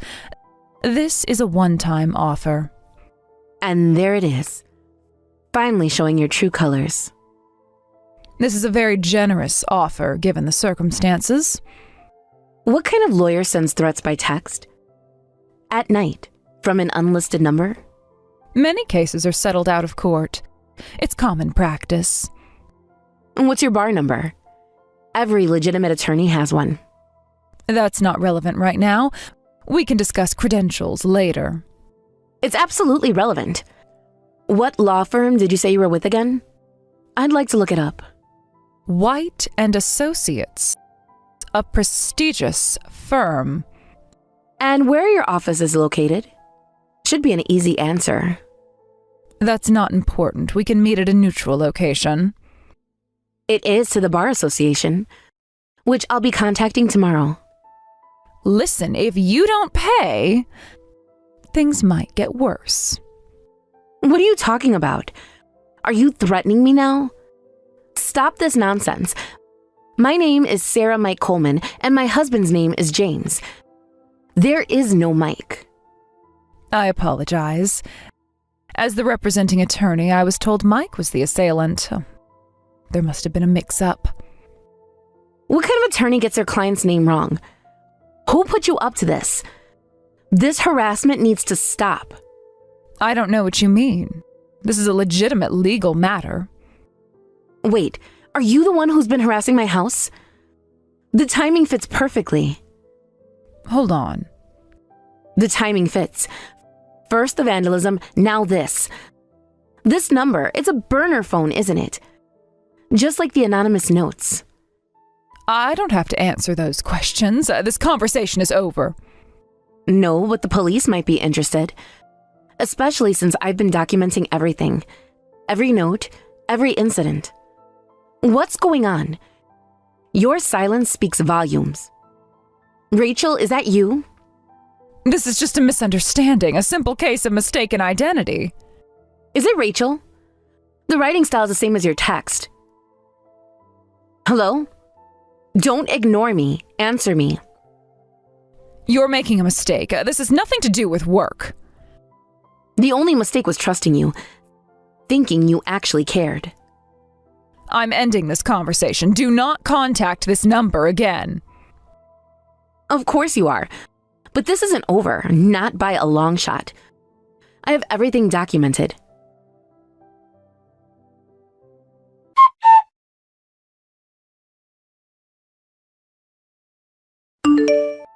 Rachel? Hello, do you have a minute? We need to talk. Oh, Sarah. What's up? Everything okay? You're taking a day off today, right? Yes, that's right. But I'm not resting. Is everything okay? You're still having trouble with those pranks? Those awful neighborhood kids? Actually, that's what I wanted to discuss. Something interesting happened. Did something happen? Was it those kids I warned you about? Ugh, I knew they were trouble. We found out who's been harassing me. All of it. Everything. How? Was it those kids I warned you about? I knew it had to be them. They were caught on my neighbor's security camera. Very clear footage, actually. Oh, really? So it was kids after all? I told you it was probably just neighborhood trouble. Those housing project kids. Yes, it was. But apparently they were put up to it. By an adult. Someone who paid them. What do you... Oh, that's terrible. Do you know who? We should report them. I think you know exactly who. Don't you, Rachel? What are you implying? I've only tried to help you. A week ago, someone pretending to be a lawyer tried to extort money from me with a ridiculous story. The harassment had gotten so bad that I immediately called the police. They've been investigating. Oh, the police? Why didn't you tell me? I said I'd help you. You're more vindictive than I thought. After everything I've done for you? Vindictive? And that's an interesting choice of words. Why would you use that word, Rachel? I just meant, you're taking this too personally. Why would I trust you when I didn't know who was behind it? And I'm glad I didn't, because it was you, Rachel. It was you all along. What are you talking about? That's ridiculous. You have no proof. The middle school students told us everything, how you paid them to do it. They were very specific about the amounts, about where you met them, about what you told them to do. That's just their word against mine. It could be lies. You're going to believe delinquents? They're troubled kids, remember? I warned you about them. Interesting how you knew exactly which kids to blame. Considering our neighborhood has hundreds of children. Everyone knows about the problems in that neighborhood. I was trying to protect you. We have proof. The security cameras in the area caught you giving money to the kids. Multiple times. At different angles. That could have been anyone. You can't prove it was me. Remember how you said my neighborhood wasn't safe? Well, because of all the bike thefts and shoplifting, there are quite a few cameras installed. High-quality ones. With night vision. The police investigated everything, especially after the fake lawyer tried to extort money. By the way, impersonating a lawyer is illegal. Did you know that? It could have just been a prank. Maybe someone trying to make me look bad. Someone who's jealous of my position. Illegal is illegal. You've committed actual crimes. You understand that, right? This isn't just workplace drama anymore. It won't hold up in court. I work at the same company as you. Why would I get your name wrong? It doesn't make sense. How did you know I was talking to a lawyer? I never mentioned that to you, not once. And the boyfriend's restaurant? I checked it. Closed 6 months ago. Never reopened. Sarah, I'm so sorry. I just wanted to make you uncomfortable. It wasn't supposed to go this far. Finally admitting it? You got my name wrong because you took it from my mailbox, didn't you? At work, we only use last names. You didn't know my full name until you started stalking me. I'm sorry. I didn't mean for it to go this far. I was just trying to teach you a lesson. Why did you do this to me? What did I ever do to you? I was frustrated. You're married, but still have a good career and skills. Even the CEO wants you as a full-time employee. It's not fair. That was just politeness. From a brief conversation. No, that's what you don't get. They never offered me full-time that quickly. I had to work years for it. You fit in right away and you're my age. I was afraid you'd threaten my position. Plus, you were flirting with my boyfriend. I wasn't. I'm married, remember? And there was no boyfriend. The restaurant has been closed. How would I know? Plenty of married people have affairs. I've seen how men look at you. How the CEO looks at you. So you just decided to hate me based on your own assumptions? You made up an entire story about a boyfriend who doesn't exist? Created this whole fantasy about me trying to steal your life? It's your fault for always being so cheerful, always so perfect, always so professional. You're already happily married, but you're trying to take my job too? You're just going to leave in a few years anyway, so who do you think you are? You don't deserve any of this. I was just doing the work I was given. You're the one who created this entire situation in your head. I never threatened you. Whatever, let's just forget about this. If we do, I won't bother you anymore. We can start fresh, like it never happened. You think it's that simple? After months of harassment? After threatening my safety? I'm not the let it go type you think I am. I just moved here and was being harassed. Do you know how much stress that caused me? How many nights I couldn't sleep? I'm your supervisor. You should think about your position. I could make you quit if I wanted to. I could make your life hell. Actually, you should think about your position. The CEO is reading this conversation with me right now, and all of this is in writing. You're creating your own evidence. And by the way, deleting it now won't help. We have screenshots. No, wait, Sarah, Please wait. This isn't what it looks like. I'm really sorry. Please forgive me. I'll do anything. We can work this out. It's too late for apologies, but let me say one last thing. You're not straightforward at all. You're toxic. You're just being cruel and calling it being direct. And by the way, I'm not weak. You're the one who needs to toughen up. You're the one who made up stories about boyfriends and imagined threats. You're the one who hired children to do your dirty work. Sarah, please, don't do this to me. I'll lose everything. Goodbye, Rachel. The CEO will be in touch. Don't do this, please. I can explain. There's nothing left to explain.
After that, Rachel was called in by the CEO and severely reprimanded.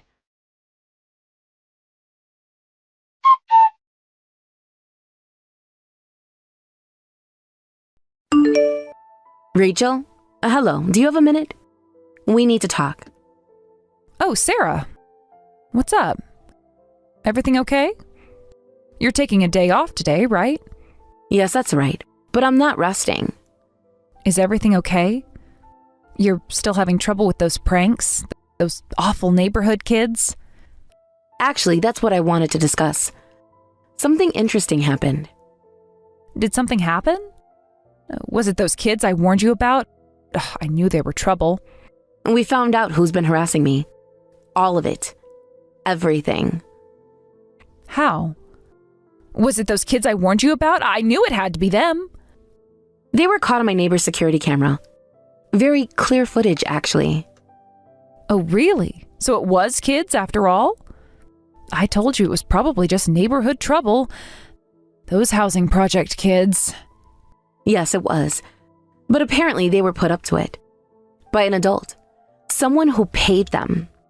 What do you... Oh, that's terrible. Do you know who? We should report them. I think you know exactly who. Don't you, Rachel?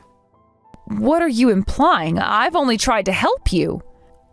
A week ago, someone pretending to be a lawyer tried to extort money from me with a ridiculous story. The harassment had gotten so bad that I immediately called the police. They've been investigating.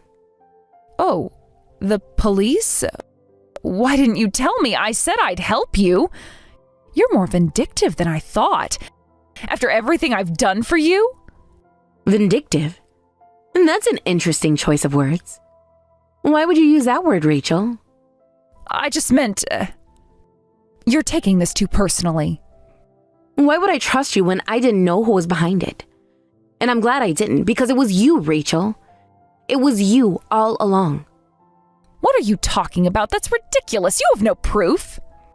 The middle school students told us everything, how you paid them to do it.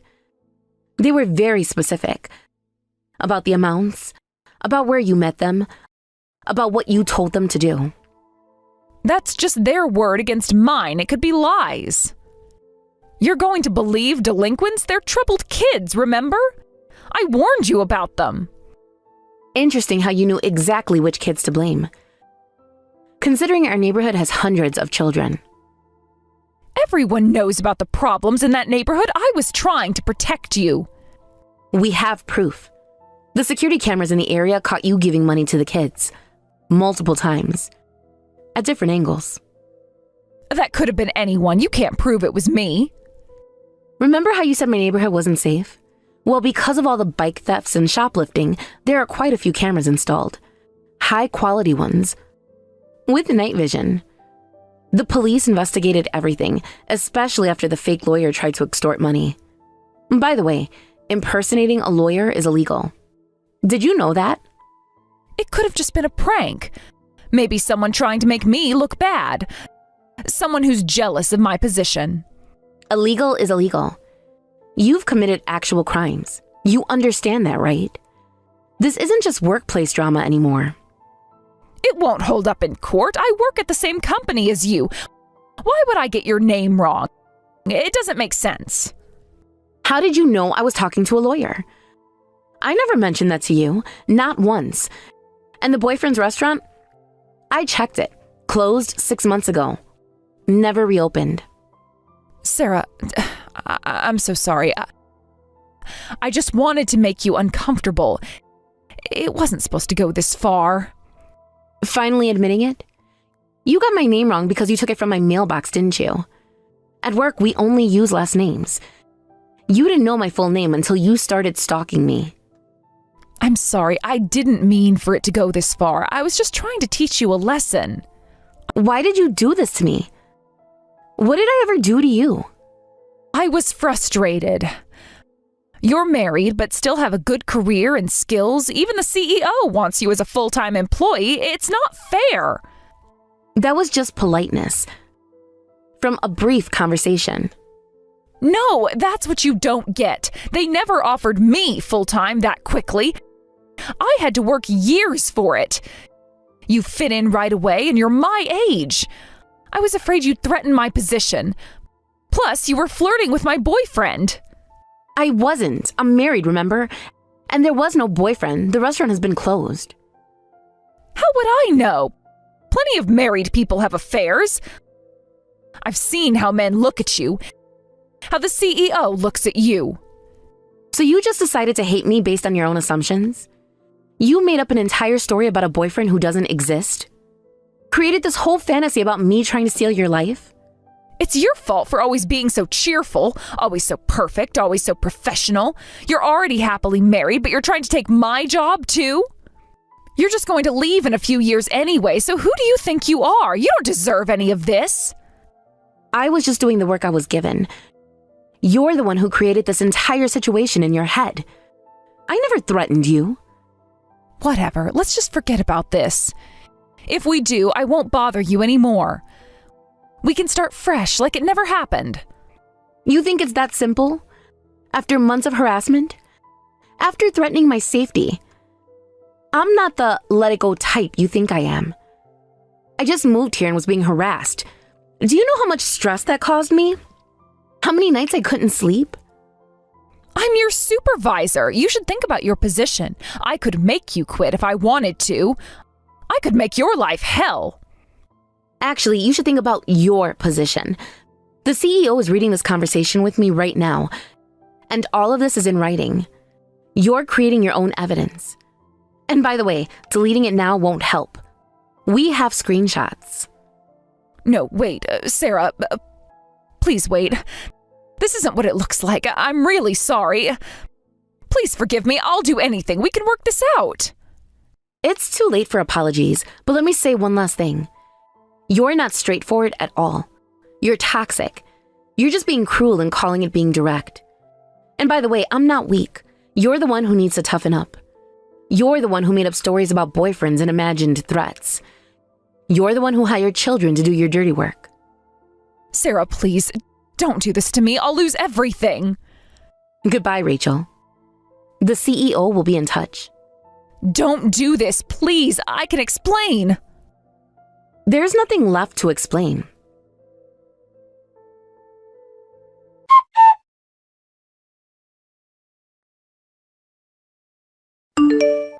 Then, other employees came forward revealing that Rachel had previously harassed people until they quit.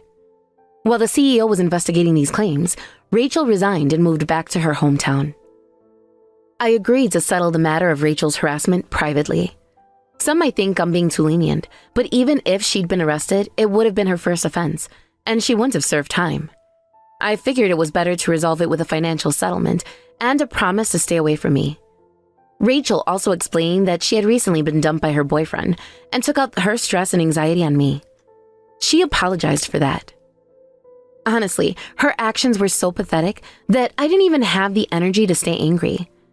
While I'll never forget what she did to me, I hope she gets the help she needs and finds some peace. This whole experience was shocking because I really didn't do anything to deserve this treatment. But I'm not going to let it drag me down. I'm choosing to stay positive and live my life with optimism.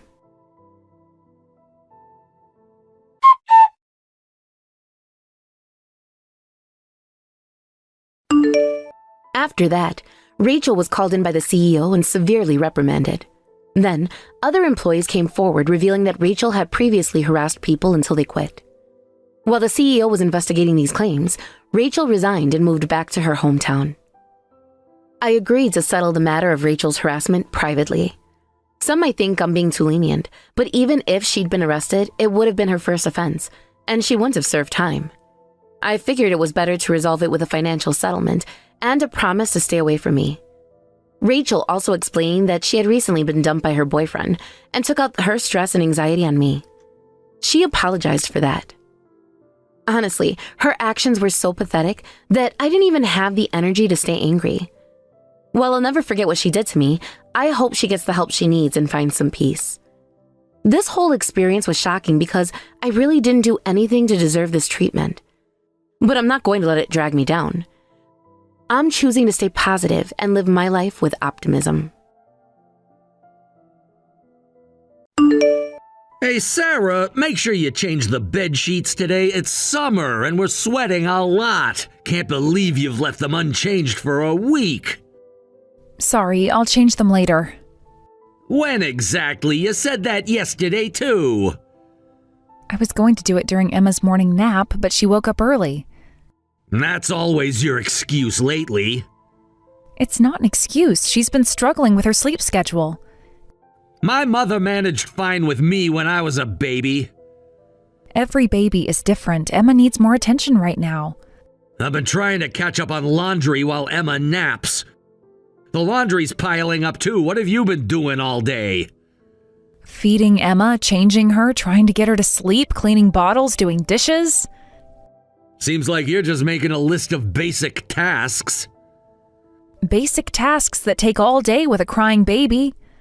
You've been really letting things slide lately. I get that having a baby is hard, but you need to find a way to manage everything better.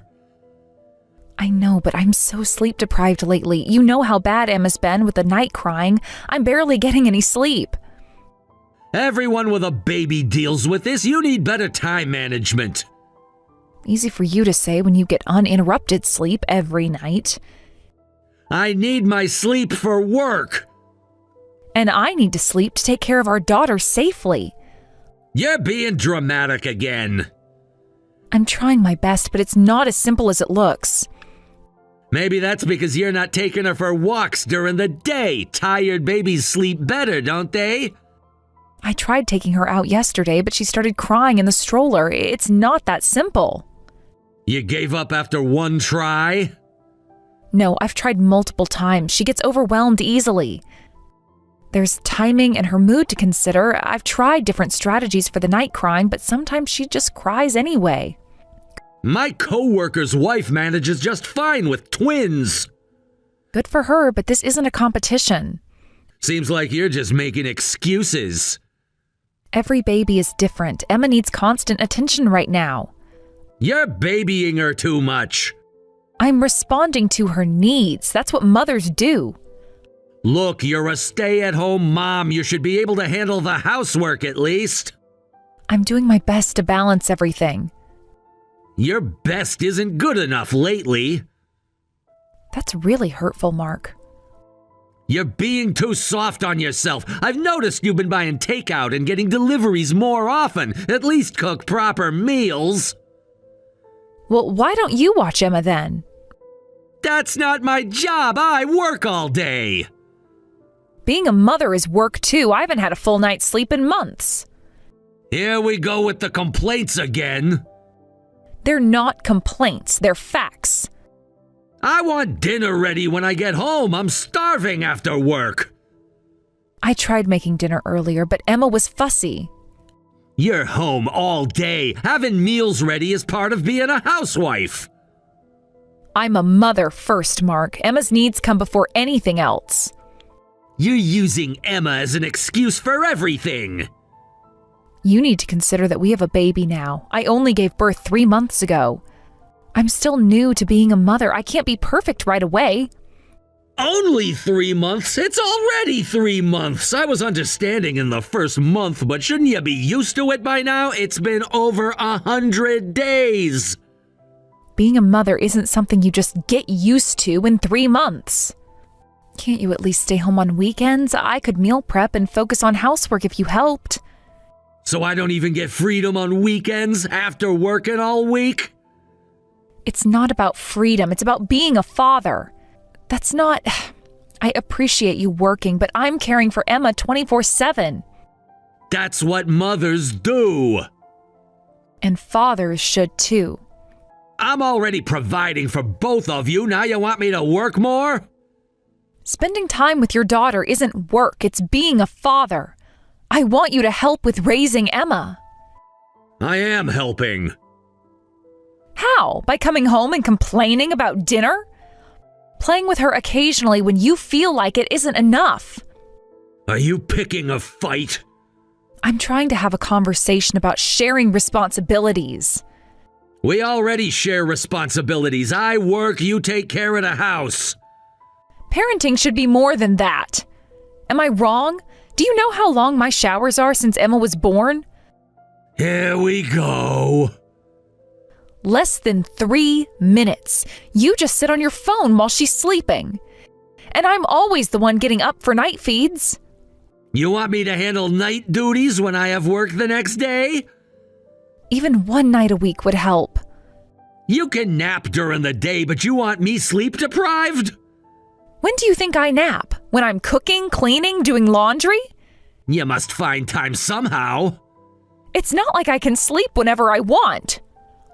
Well, you can at least relax on the couch with Emma. Holding a crying baby isn't relaxing. It's crazy that you want to push childcare onto me when I'm exhausted from work. And I'm not exhausted? I show Emma plenty of love in my own way. Holding her for 5 minutes while I wash dishes isn't showing love. You're being ungrateful. Parenting should be a partnership. If you were away on business trips, that would be different, but you're here at home. I told you I'm tired. I'm tired too. You're just being spoiled. There are single parents out there raising kids on their own. So because others have it harder, I can't ask for help? Don't complain about managing housework and childcare when you don't even have a job. How can you say that? Taking care of a baby is a full-time job. Whatever. Talking to you is wasting my break time. Just change the sheets and make proper meals. No shortcuts.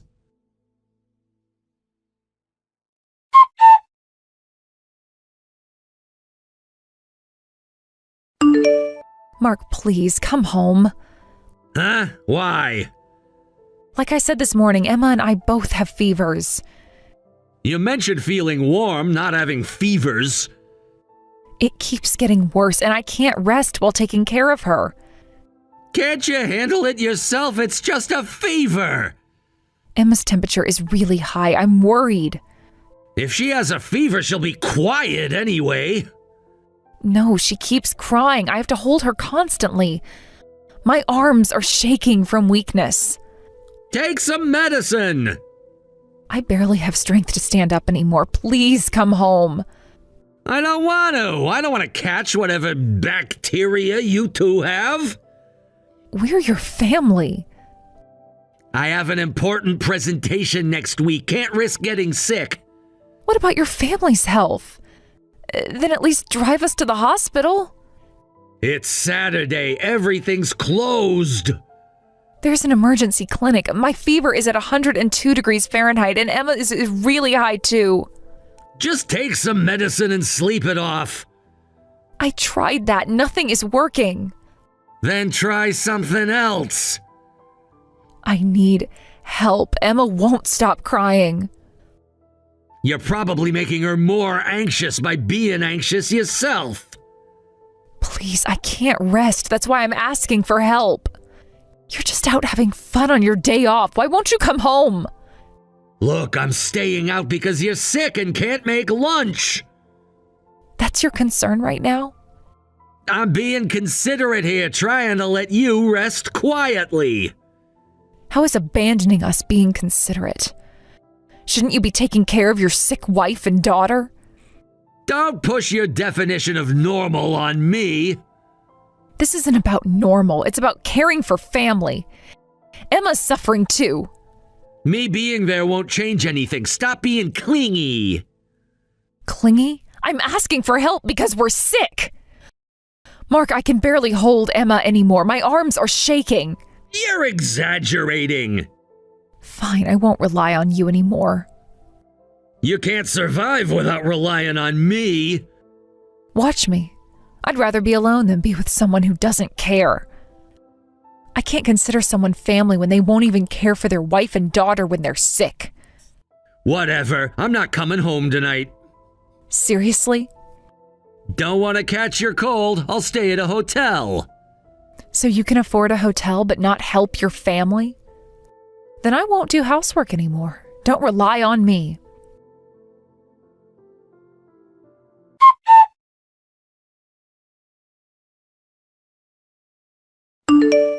Sarah, I haven't seen you around lately. Stop slacking off with the housework. The house is a mess. Where are you? At least reply to my messages. Excuse me? You finally contact us and that's what you say? Mom? Aren't you worried about their high fevers? If you want sympathy, you should do your job properly. Where are you? You want to skip housework because you've got a fever, but you got the energy to go out and play? Being a housewife must be nice. Your wife and baby were seriously ill, and this is your response? I bet you're just hanging out at your parents' place because you want to slack off on the housework. You need to stop this nonsense. Who do you think you're talking to? I'm your husband. You can't talk back to me like this. Mark, your wife and child are gone. What? Who is this? Your mother, of course. Mom? You're joking, right? This isn't funny. Give Sarah her phone back. No, I'm not joking. She's gone. What do you mean Sarah and Emma are gone? You left Sarah with a high fever to go have fun, remember? Yes, but... She called me and I rushed them to the hospital. They both had to be admitted. The hospital? It was just a cold! But if you're with them, they're okay, right? They're alive! No thanks to you. Mom, stop exaggerating. Stop with these stupid jokes. They're fine, right? If you're capable of getting angry, why couldn't you rush to help them? Yes, they're alive, but it was touch and go. Touch and go? What do you mean? If we'd gotten to the hospital any later, I don't know what would have happened. It was just a cold. They wouldn't have died. Why do you have to be such a drama queen? You're making this sound worse than it is. Sarah was already in terrible shape from sleep deprivation and exhaustion. She was just tired. When I got to your house, she was unconscious. What? Why didn't anyone tell me sooner? Why didn't you check on them yourself? Why did your wife have to call me instead of her husband? I was busy. Oh, yeah, you refused to answer her calls. Because Sarah had collapsed, Emma wasn't getting fed either. Emma wasn't fed? If I hadn't gotten their call, I don't even want to imagine the worst-case scenario. I didn't know. And you don't understand any of this, abandoning them both. I can't believe you could do something so inhuman. Are they at the hospital or at home? Mom, please tell me where they are. I'm not telling you. Wait until Sarah contacts you. I need to see them. Why isn't Sarah messaging me? If you're using her phone, you must be with her. Put her on. Sarah's still sick and doesn't have the energy to deal with you. If you realize you've done something terrible, then wait. And whatever she says to you, accept it. Reflect on everything you've done to her. At least tell me which hospital. No, you lost that right when you abandoned them.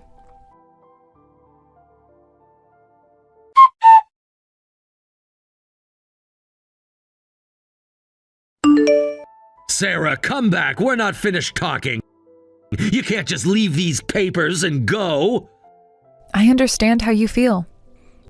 No, you don't. You suddenly come home, leave divorce papers, and move out? That's pretty selfish. What's selfish is abandoning your sick family. Surely you understand why I want a divorce. Because I didn't take care of you and Emma when you were sick. One mistake doesn't justify divorce. That was just the final straw.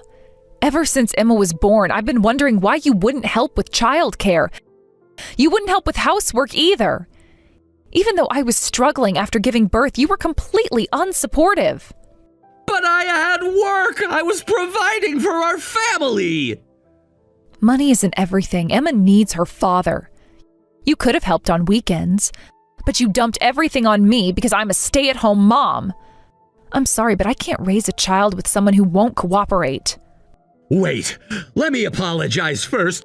I know I messed up badly. It's too late for apologies. Sarah, I'm sorry. Mom told me everything, and I realized I was such an idiot. I saw your messages. You weren't even worried. You just complained about me slacking off with housework. You cared more about a clean house than your daughter's health.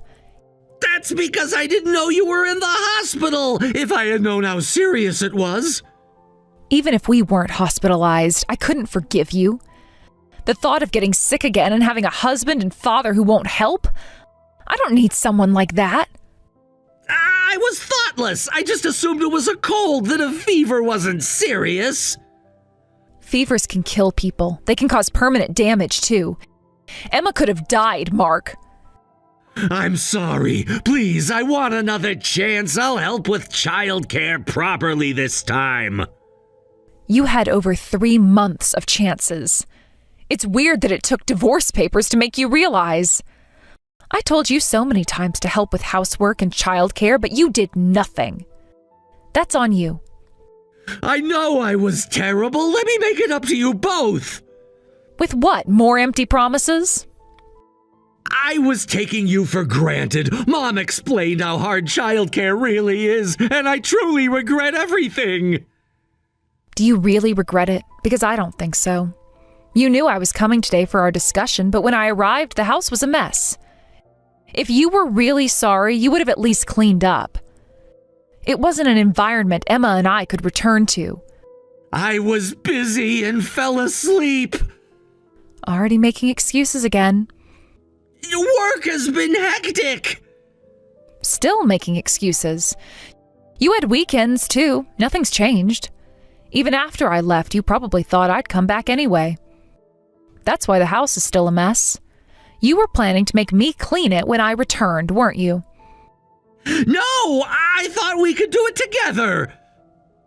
See, that's exactly what I can't handle. If you were truly sorry, you would have cleaned up yourself. Your apology is just words. I know that if I came back, I'd end up doing all the childcare and housework again. That's not true. I'll really do it this time. Please, Sarah, come back. You and Emma really are important to me. If we were that important, you wouldn't have abandoned us when we had high fevers. I thought it was just a cold. Stop using that excuse. I can't be with someone who abandons their family when they're sick and need help. It's not about whether it was just a cold. You ignored us when we were asking for help. And Emma was just a baby. I'm sorry. I'm really sorry, but is a divorce too harsh? Think about Emma. She was just born. I want to live with her and be a father to her. You should have thought about being a father 3 months ago. We don't need a father who doesn't care about his child. Stop making me repeat myself. But being a single mother will be so hard. You said you didn't want to go back to work right away. You wanted to be with Emma while she's little. If you don't divorce me, you can stay a stay-at-home mom. Are you trying to use money to manipulate me now? You'll pay child support, and both our parents and your mom will help until Emma turns 3. I'll be fine.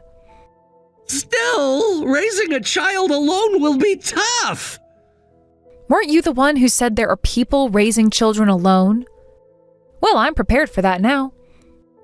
I'm so sorry. Really, I'll change my ways, I promise. You don't need to do anything for me anymore. But if you want to take responsibility as Emma's father, I won't cut off contact completely. So you're really going through with the divorce? I really regret everything. I want to change. I don't have any trust or love left for you. I can't live without you and Emma. You two are my motivation to work hard. Please don't abandon me. You abandoned us first. And you're the one who told me not to rely on you. Don't expect me to forgive you now. You are so self-centered.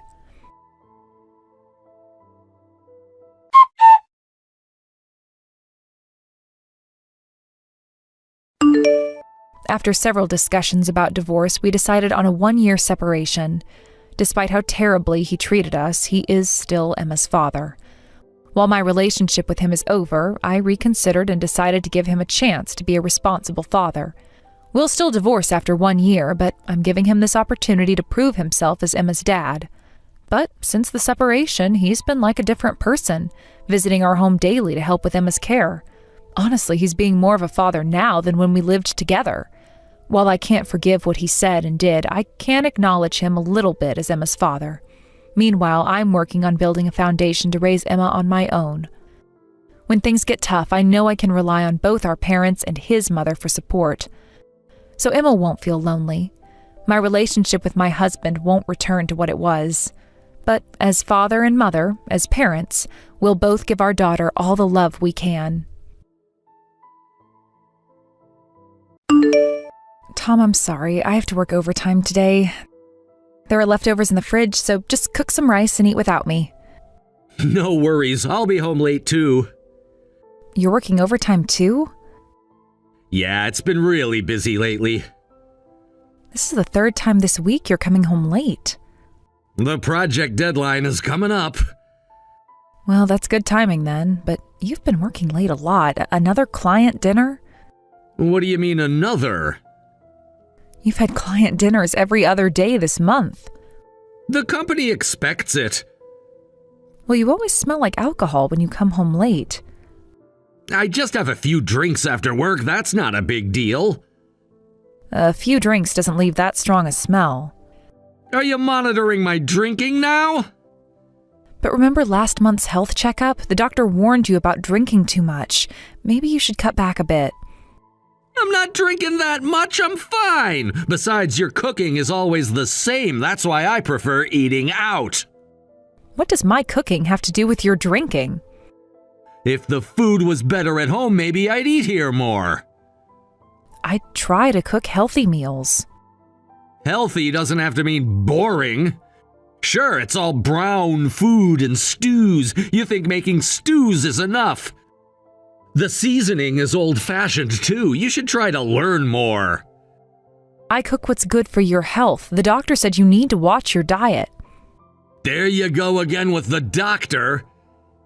If you have complaints, why don't you cook yourself? That's why I eat out. Oh, and it's not just the cooking that's old-fashioned. It's your whole look. What brought this on suddenly? I'm just saying what everyone thinks. Who is everyone? People at work. They ask if my wife ever updates her style. You keep saying I'm old-fashioned, but you're the same age as me, so you're just an old man yourself. Stop criticizing just me. No, I take care of my appearance. I wear cologne and keep my hair styled. You always wear your hair in the same ponytail and wear the same suits. Are you okay? Don't the young people at work make fun of you? My colleagues respect my work, not my appearance. That's what people say when they've given up. I keep myself clean. Being unfashionable is the problem. Plus, middle-aged women develop body odor, so you should care more about that and put more effort into your appearance.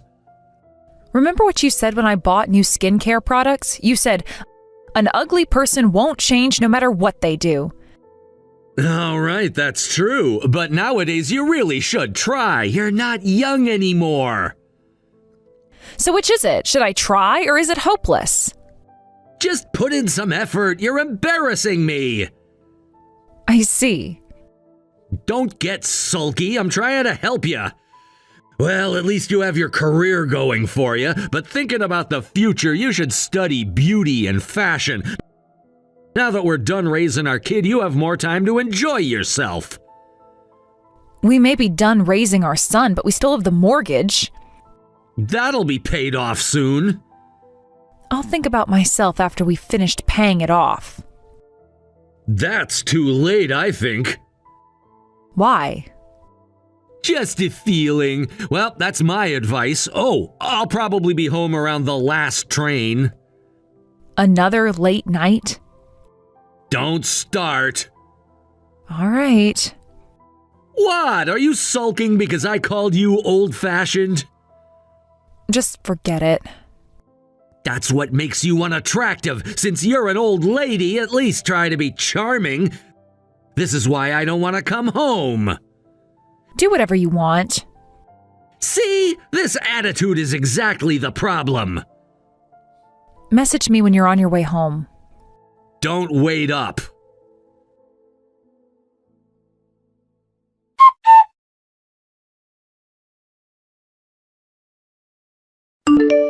Tom, where are you? Can't you come home right now?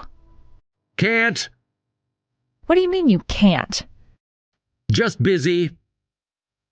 It's your day off. You're just out having fun. Still can't come back right now. I need to talk to you about something important. Can it wait? No, it can't. I just got back from the bank. What were you doing at the bank? Fine, let me ask you this. You've been using our savings without permission, haven't you? You caught me. Is that all you have to say? What else is there to say? Are you kidding me? You've withdrawn nearly $20,000 in the past few months. What were you thinking? Things cost money. I'm at that age where I need to maintain a certain image. What image requires $20,000? You wouldn't understand. So you've been splurging on shopping? Don't call it splurging. These are necessary expenses. What's necessary about emptying our account? I didn't empty it. That money was for our retirement. If you keep this up, our savings will disappear quickly. We still have plenty left. We have less than half of what we had 3 months ago. Stop exaggerating. No, we absolutely don't. I've been carefully saving all this time, and I've been paying most of the mortgage with my salary. I've been budgeting carefully, and you're just spending freely? I've been contributing too. Really? Show me your pay stubs, then. I don't need to prove anything to you. Since marrying me, you've hopped from job to job. Your salary hasn't increased at all. Who do you think has been supporting you all this time? I worked and supported you when you were pregnant. That was 20 years ago. Still counts. Don't act like that's something special. Besides, I went back to work right after having our son. You barely helped with childcare, and I was the one who handled all the school expenses too. You always bring this up. Because you never acknowledge it. That doesn't matter. Our son turned out fine. Stop bringing up the past. Who do you think made me bring it up? You're always looking for reasons to complain. I'm complaining because you stole our savings. Then just take the same amount from our savings that I took and there won't be any complaints. That's not the point. Then what is the point? The point is that you can't be trusted with our money. Anyway, I'm busy right now. I can't listen to an old woman's nagging. Then we'll talk properly when you get home. Don't say things that make me not want to come home. Look, the mortgage will be paid off next month. We can always earn back what I spent. Don't say it like it's so simple. You worry too much. Someone has to worry about our future. All right, I'll make time to talk properly next month. Why next month? This month is bad timing. It's bad timing because you got caught. I'm really busy this month, but I promise I'll make time to talk next month. I don't understand. What's not to understand? Just wait until next month. You're hiding something. It's just a few weeks until next month. What's the big deal? Besides, you're not being rational right now. It's better to talk after some time has passed. This isn't something that will become acceptable with time. You're too emotional now. Of course I'm emotional. You took our savings. Anyway, no discussion until next month. Otherwise, I won't talk at all. Fine, but we are definitely talking next month. Don't try to run away. Whatever you say. I mean it, Tom. I heard you the first time.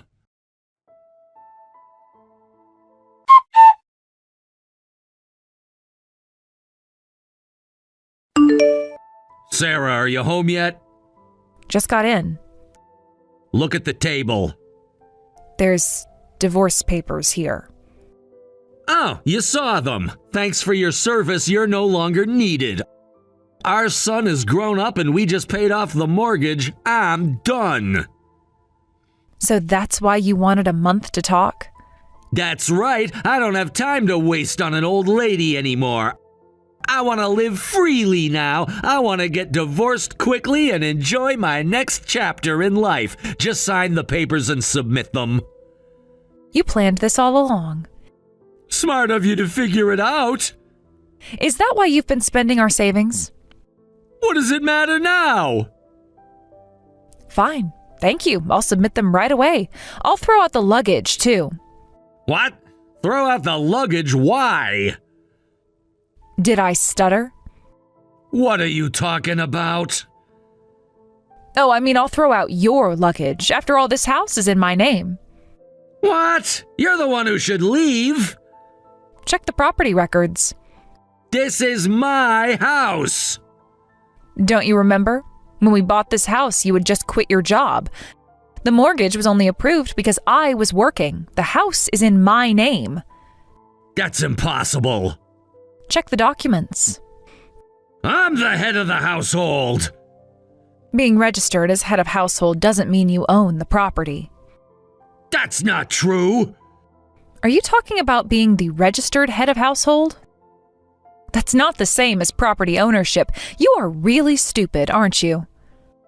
Wait, then whose house is this? Like I said, it's mine. But I've been living here. I've been paying the mortgage too. Barely. I paid most of it. You can't just kick me out. Actually, I can. Fine. If it's not mine, then we should sell it and split the assets. Oh, so you do know about that. All right, let's go with selling the house then. You're really gonna do this? You started this. You're not even upset that I'm divorcing you! Should I be? Most wives would cry. What? Did you want me to be upset? No, it's better if you don't have any attachments. I'm tired of hearing your constant nagging anyway. Is that what you think I am? Just a nagging wife? What else? Actually, I've been wanting to divorce you too. I knew about your affair with your subordinate. What are you talking about? The young woman from accounting. You're making things up. Don't play dumb. I investigated because you were acting strange. The money you took from our savings, you spent it on her, didn't you?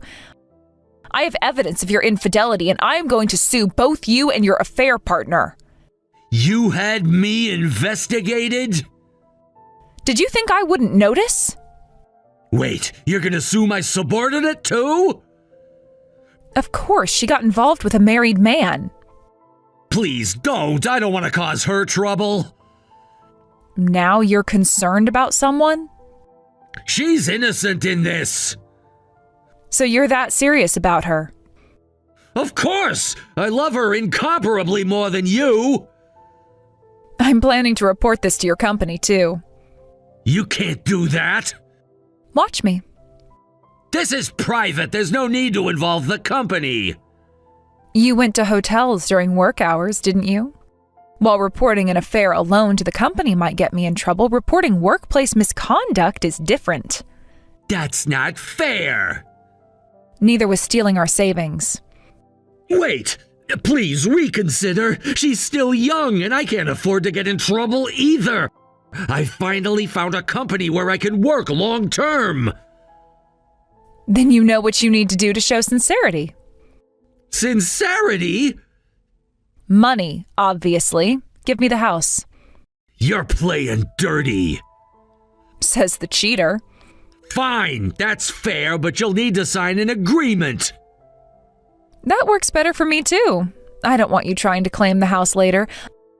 I'll submit the divorce papers right away, and from now on, we'll be complete strangers. You planned this too, didn't ya? No, you just made it easy. Really? You're an unlovable woman until the end! That's why you're being thrown away as an old lady. You should realize you have no value anymore. Get out of my house. I'll be back for my things. Sure, they'll be in bags outside.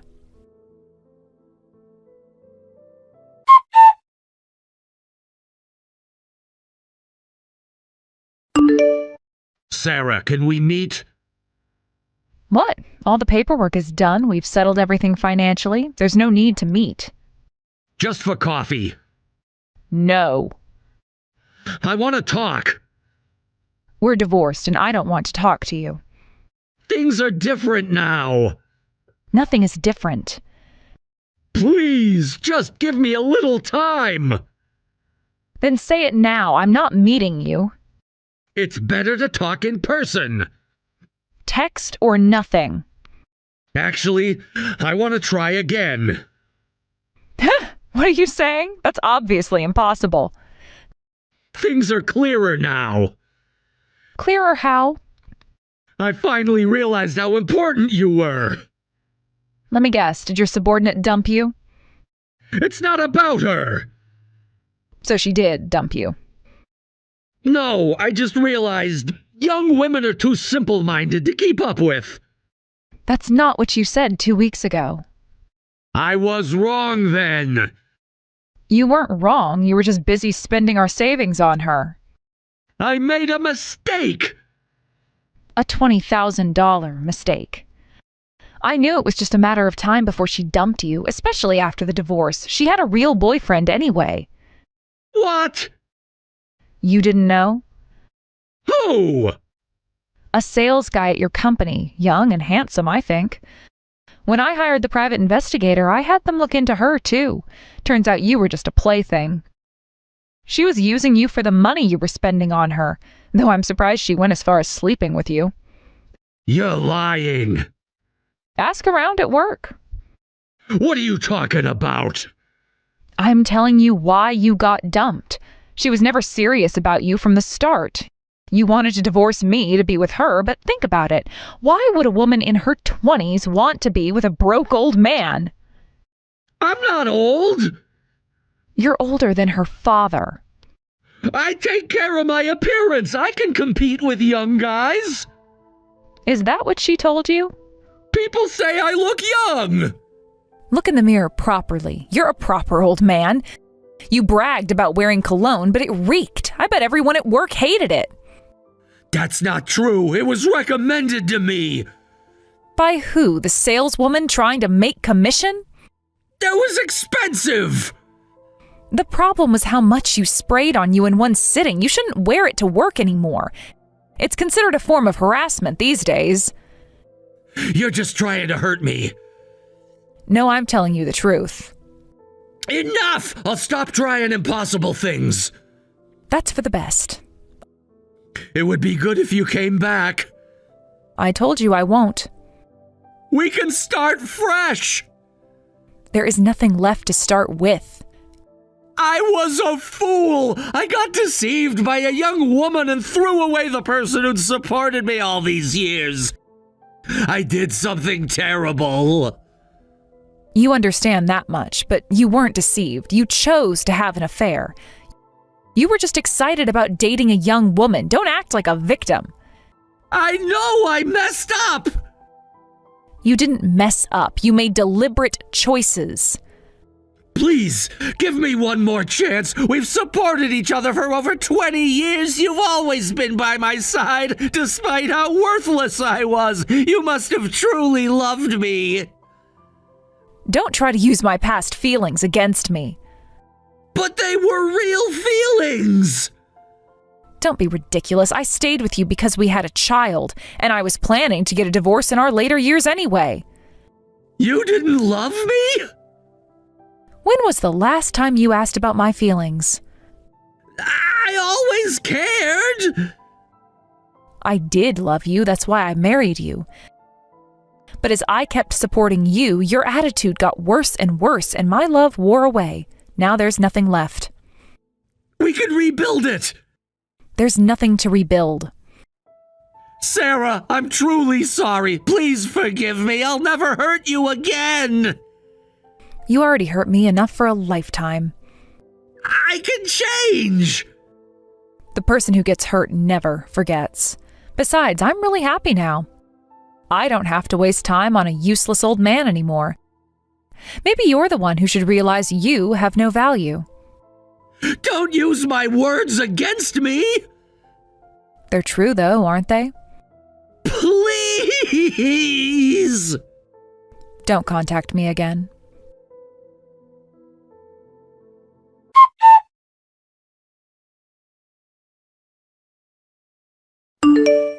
My ex-husband, unable to reconcile with me, apparently had nothing left to lose and ended up causing a scene at work, yelling at his former affair partner and her boyfriend. This exposed the affair to the company. The boyfriend was furious and the affair partner ended up leaving him, according to mutual acquaintances. It started with Tom confronting them in the break room. He demanded to know if they had been together all along. Their colleagues watched as he lost control, shouting about how she had used him. Security had to be called to escort him out. The affair partner quit her job after her relationship with my ex-husband and her boyfriend became public knowledge. I heard she couldn't face her coworkers after everything came out. She tried to blame Tom for misleading her, but everyone knew the truth by then. My husband still works there, but I hear he's treated coldly and nobody wants to associate with him. He sits alone at lunch now. His colleagues avoid being assigned to his projects. Even his superiors keep communication to a minimum. He made his own bed and now he has to lie in it. Our son approved of the divorce and is quite disgusted by his father's affair. He often visits to check on me, worried that I might be depressed after the divorce. Last week, he brought groceries and cooked dinner for me. He said he never realized how much I had been carrying the family until now. He told me that his father tried to contact him, asking him to convince me to reconcile. Our son refused, saying he couldn't respect someone who would treat his mother that way. It hurt to hear that their relationship had been damaged, but I was proud of our son's integrity. While it's sad that our marital love turned to hatred, I'm grateful that we had such a kind son. For better or worse, that wouldn't have happened without my ex-husband. That's the one thing I'm still thankful for. Of course, I have many complaints about childcare and household finances, but without meeting my ex-husband, our son wouldn't exist. I can think this way honestly now because I am finally free and won't be hurt anymore. While divorce often has a negative image, I'm going to turn it into something positive. My coworkers have been surprisingly supportive. Several of them have invited me to join their hobby groups. Last week, I even signed up for a cooking class. Not because Tom criticized my cooking, but because I want to learn new things for myself. Although I may not have that many years left, I intend to fully enjoy my new life from now on. I've already redecorated the house. All traces of Tom are gone. The divorce taught me something important. It's never too late to start over. I'm not just Tom's ex-wife or even just our son's mother. I am my own person, and I have plenty of life left to live on my terms. Amelia, you must be tired after everything. The paperwork did take longer than expected today. Did something come up when you were filing them? Just the usual bureaucracy. They needed extra documentation I wasn't expecting. But you must be tired too, Sarah. Oh, thank you for all your help. Are you holding up okay? I'm fine. I know these past few months haven't been easy for you. More importantly, how was the paperwork? Has everything gone through? I'm just finished, actually. This really marks the end of everything related to my husband. The funeral, the inheritance paperwork. I feel like a weight has been lifted off my shoulders. The lawyer mentioned there were quite a few assets to sort through. Yes, though most of it was straightforward. The house was the main concern. Tom's father's estate was quite substantial. Was the paperwork complicated? It was challenging, but manageable. I'm just glad it's over now. When he passed, I wasn't sure what to do, but thanks to Tom and you, we got through it. You know we're always here to help, Amelia. You've both been so supportive through everything. Speaking of support, I have to ask, are you really transferring the house deed to Tom? Yes, I've already completed the paperwork, though since we're living together, nothing really changes. It's just that Tom's name is on the deed now. The house has so many memories. Are you sure about this decision? The timing felt right. Tom's been managing most of the maintenance anyway. I see. Don't worry about it. Look, I never know when I might join my husband. I thought it would be better to handle this early. That's all there is to it. Oh, no, that's not what I meant. I just thought since the rights have been transferred, this would be perfect timing. Perfect timing? For what? Well, you've done your part, taking care of the house all these years. What do you mean by that? I don't like beating around the bush, so I'll be direct, Amelia. I want you to move out. What? What are you talking about? Why this suddenly? It's not sudden for me. I've been waiting for this. Waiting for what exactly? Tom and I have been discussing this for a while. Living together indefinitely would be difficult. When Tom's father was alive, you were here to care for him, but what happens when you need care? That would be troublesome. I understand that concern, but why should that mean I have to leave? This is my husband's and my house. I've lived here ever since Tom was born. No, long before that. Since my husband and I decided to start a family, this has been my house for decades. Was your house? Things change, don't they? What are you implying?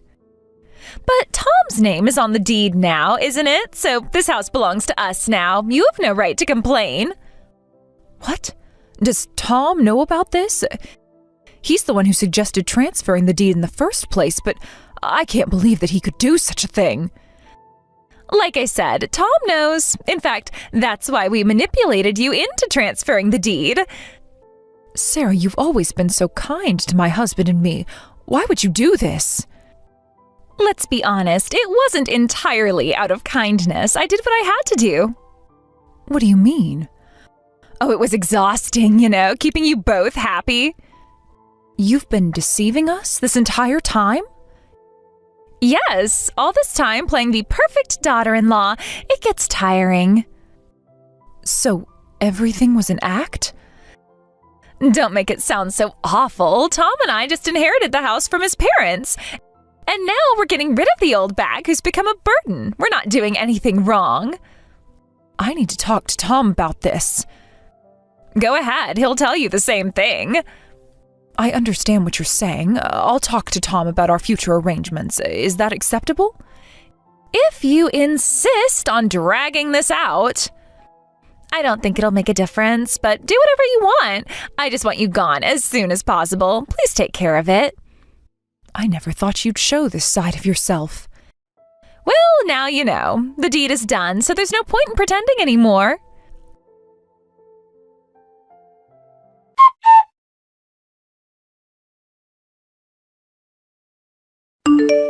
Mom, you're not home yet? Didn't you finish the paperwork? I needed some time to think. Is everything okay? Did something happen at the office? I'm on my way now, but more importantly, did you hear from Sarah?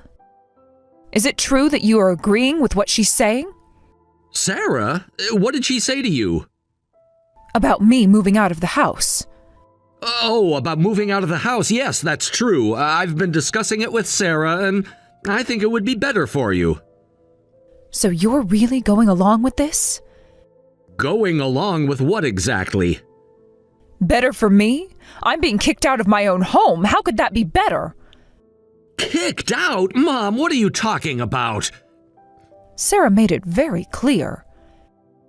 Come on, don't put it that way. This was always the plan once I got the deed. By the way, I've already packed your things. Check if I missed anything when you get back. You're even packing my things without asking? Well, the contractors need to start soon. So you're serious about this? Were you and Sarah both just disgusted by us? Was living together a mistake? Disgusted? What are you talking about? That's not it at all. Sarah said you both planned this. Planned what? Don't be so obvious. That's why you're trying to kick me out, right? Wait a minute, something's not adding up here. What exactly did Sarah tell you? Exactly what you'd expect. That you're both tired of living with me and want me out. Keeping only the house. You feel the same way as Sarah, don't you? No, that's wrong. Besides, we've already discussed moving out with you before. What do you mean? Remember our conversation last month? About the house repairs? This house is pretty old, right? It's showing its age. Instead of repairs, I've explained several times that moving would be better. Come to think of it, we did have that conversation. Right, and I said once I got the deed, we'd demolish it. I've already talked to the contractors. During that time, you'll need to stay somewhere else. Oh, so that's what you meant by moving out. Did you think I was abandoning you? That's what Sarah implied. Well, moving out might not be the best way to put it. I haven't told Sarah about the house yet, but since she knew you were leaving, I thought you might have discussed it. No, I never mentioned it. Sarah apparently planned to take over the house, saying I was just a burden who needs to leave. She said what? That you both manipulated me into transferring the deed. Wait, what? What the hell? Is that what she was thinking? Well, you did say living together would be difficult. Aren't you on Sarah's side? Mom, stop right there. I never said anything like that, or even thought about it for a second. Let me be clear about this. The difficulty was about this house, not living together. This place isn't wheelchair accessible or anything, right? As you get older, we'll need a proper setup. Let me be clear, I have no intention of stopping our living together. Oh, I see. So Sarah just jumped to conclusions. These weren't conclusions, these were her own plans. What will you do? Still, this isn't something I can overlook. Mom, go ahead with the moving preparations. I'll deal with Sarah. Are you sure? About confronting Sarah? Absolutely. Well, this might cause problems between you two. There's no question about it. Now that I know Sarah's true thoughts, I need to take appropriate action. I understand. I'll leave that to you then. Mom, I'm sorry you had to go through this. I can't believe that that's what she was planning this entire time. It's not your fault. Yeah. We'll sort this out, Mom. Just trust me.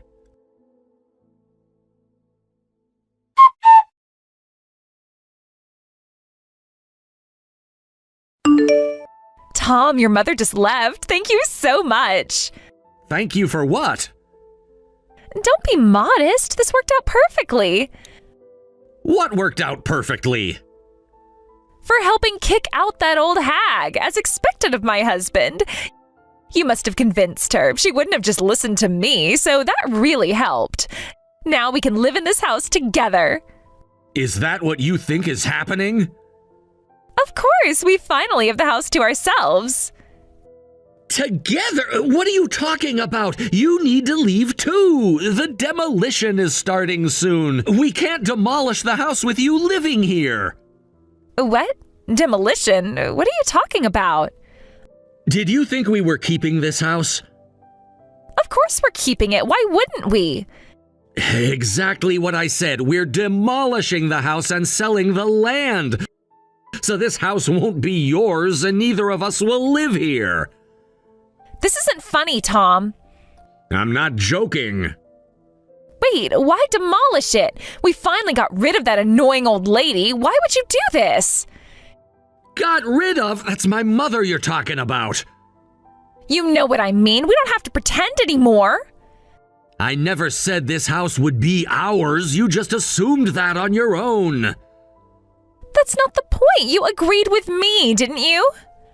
About what exactly? About getting your mother out.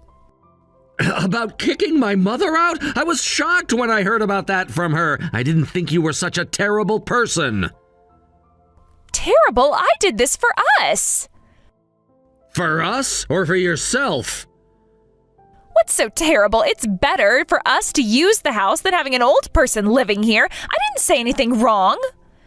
Listen to yourself right now. I'm being practical. What do you think my mother is? The fact that you don't think this is wrong shows how wrong you are. This house isn't here for your benefit. Don't misunderstand that. But why demolish it? That's such a waste. We finally got this house. Stop saying we got this house. But the deed... I told you this house isn't yours. It's despicable to think you can take someone else's property and kick them out to get it. This doesn't make sense. I can't accept this. Your acceptance isn't required. We need to talk about this properly. You don't need to accept it. I have the rights to this house now. Once I decide to demolish it, you have no say in the matter. Especially since you'll soon be a stranger to me. Stranger? What do you mean? Think about it. You can't mean. After hearing about this from my mother, I've made my decision. I'm divorcing you. I can't continue being family with someone who can't respect my family. Divorce? Over this? Over your true nature. Wait, hold on. First the sudden demolition and now divorce? This is impossible. The papers are already being prepared. You can't be serious. That's your problem, not mine. The movers should be coming soon for your remaining things. Once they're gone, leave. Goodbye. You're choosing your mother over me? I'm choosing decency over deception. Tom, wait, Tom! The movers will be there in an hour. Make sure you're ready.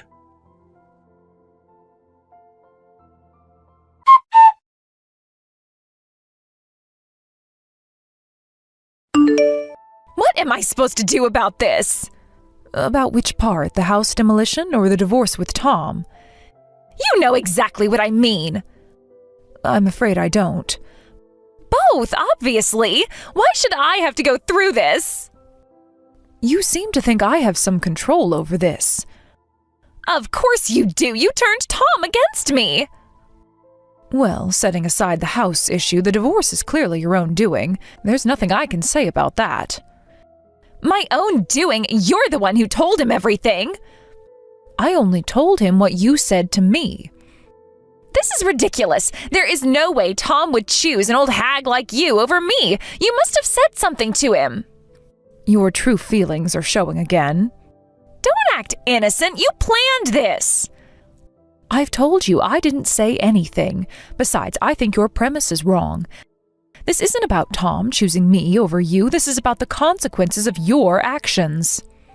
What consequences? I didn't do anything wrong. You don't consider trying to take someone's home wrong? Stop with the lecture. The demolition crew really came and kicked me out. Then Tom shows up with divorce papers. How am I supposed to handle losing both my house and husband at once? Your house? When was it ever your house? The deed was transferred. To Tom, not to you. We're married. What's his is mine. That's the result of your own actions. If you try to take someone else's property, you can't complain when you lose something yourself.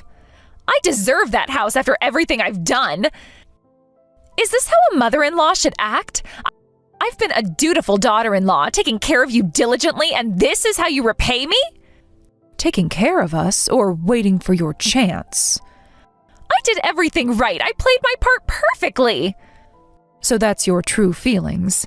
In that case, neither Tom nor I owe you anything. Why not?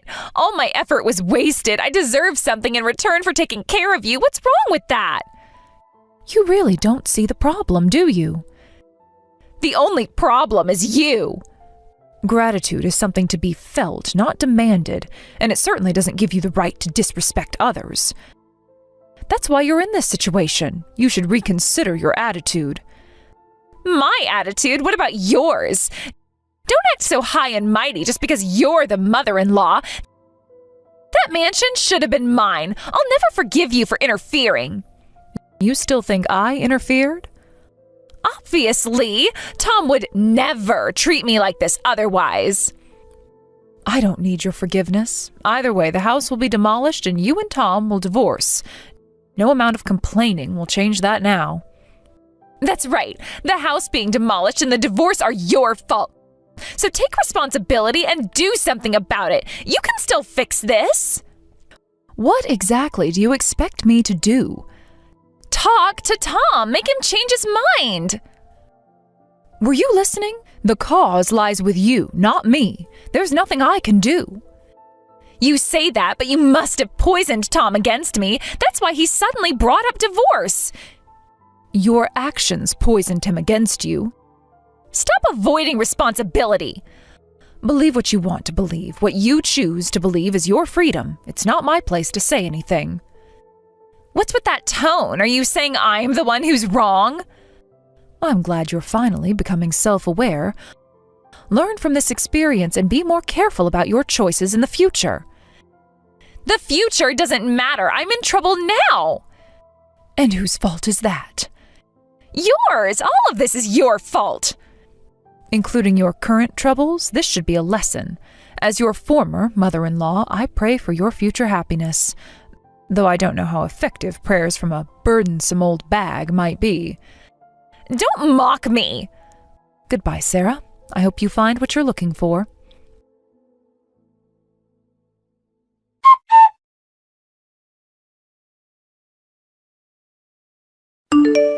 Subsequently, Sarah and Tom divorced. Though Sarah opposed it until the end, she finally agreed when Tom showed his willingness to go to court.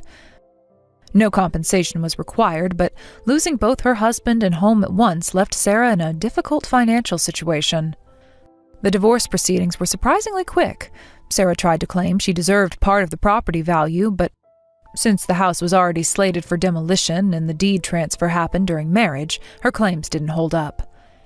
In the end, she was left with only her personal belongings.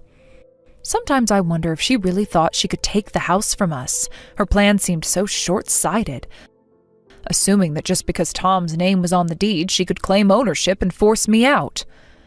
Perhaps she never understood that family bonds aren't so easily broken. I hear she's now living with her parents, but having grown accustomed to doing nothing during our time together, she's apparently troubling her parents by refusing to work. If this attitude continues, she might eventually be abandoned by her parents too, but that's something she'll have to realize on her own. As for Tom and me, we sold the land after demolishing the house and used the money to build a new home. We still have some of my husband's inheritance, and Tom has his own career. As long as we live modestly, we should have no problems. I hope Tom finds a new wife before I join my husband, but the wounds from Sarah are still fresh. I'll leave that to Tom's own feelings while I spend my remaining years in peace. Sometimes I think about what Sarah said, about deserving the house for her years of service to the family. She never understood that family isn't about keeping score or expecting rewards. It's about genuine care and respect. Perhaps that was the real lesson in all of this. In the end, we didn't lose a house, we gained clarity. And sometimes that's worth more than any property could ever be.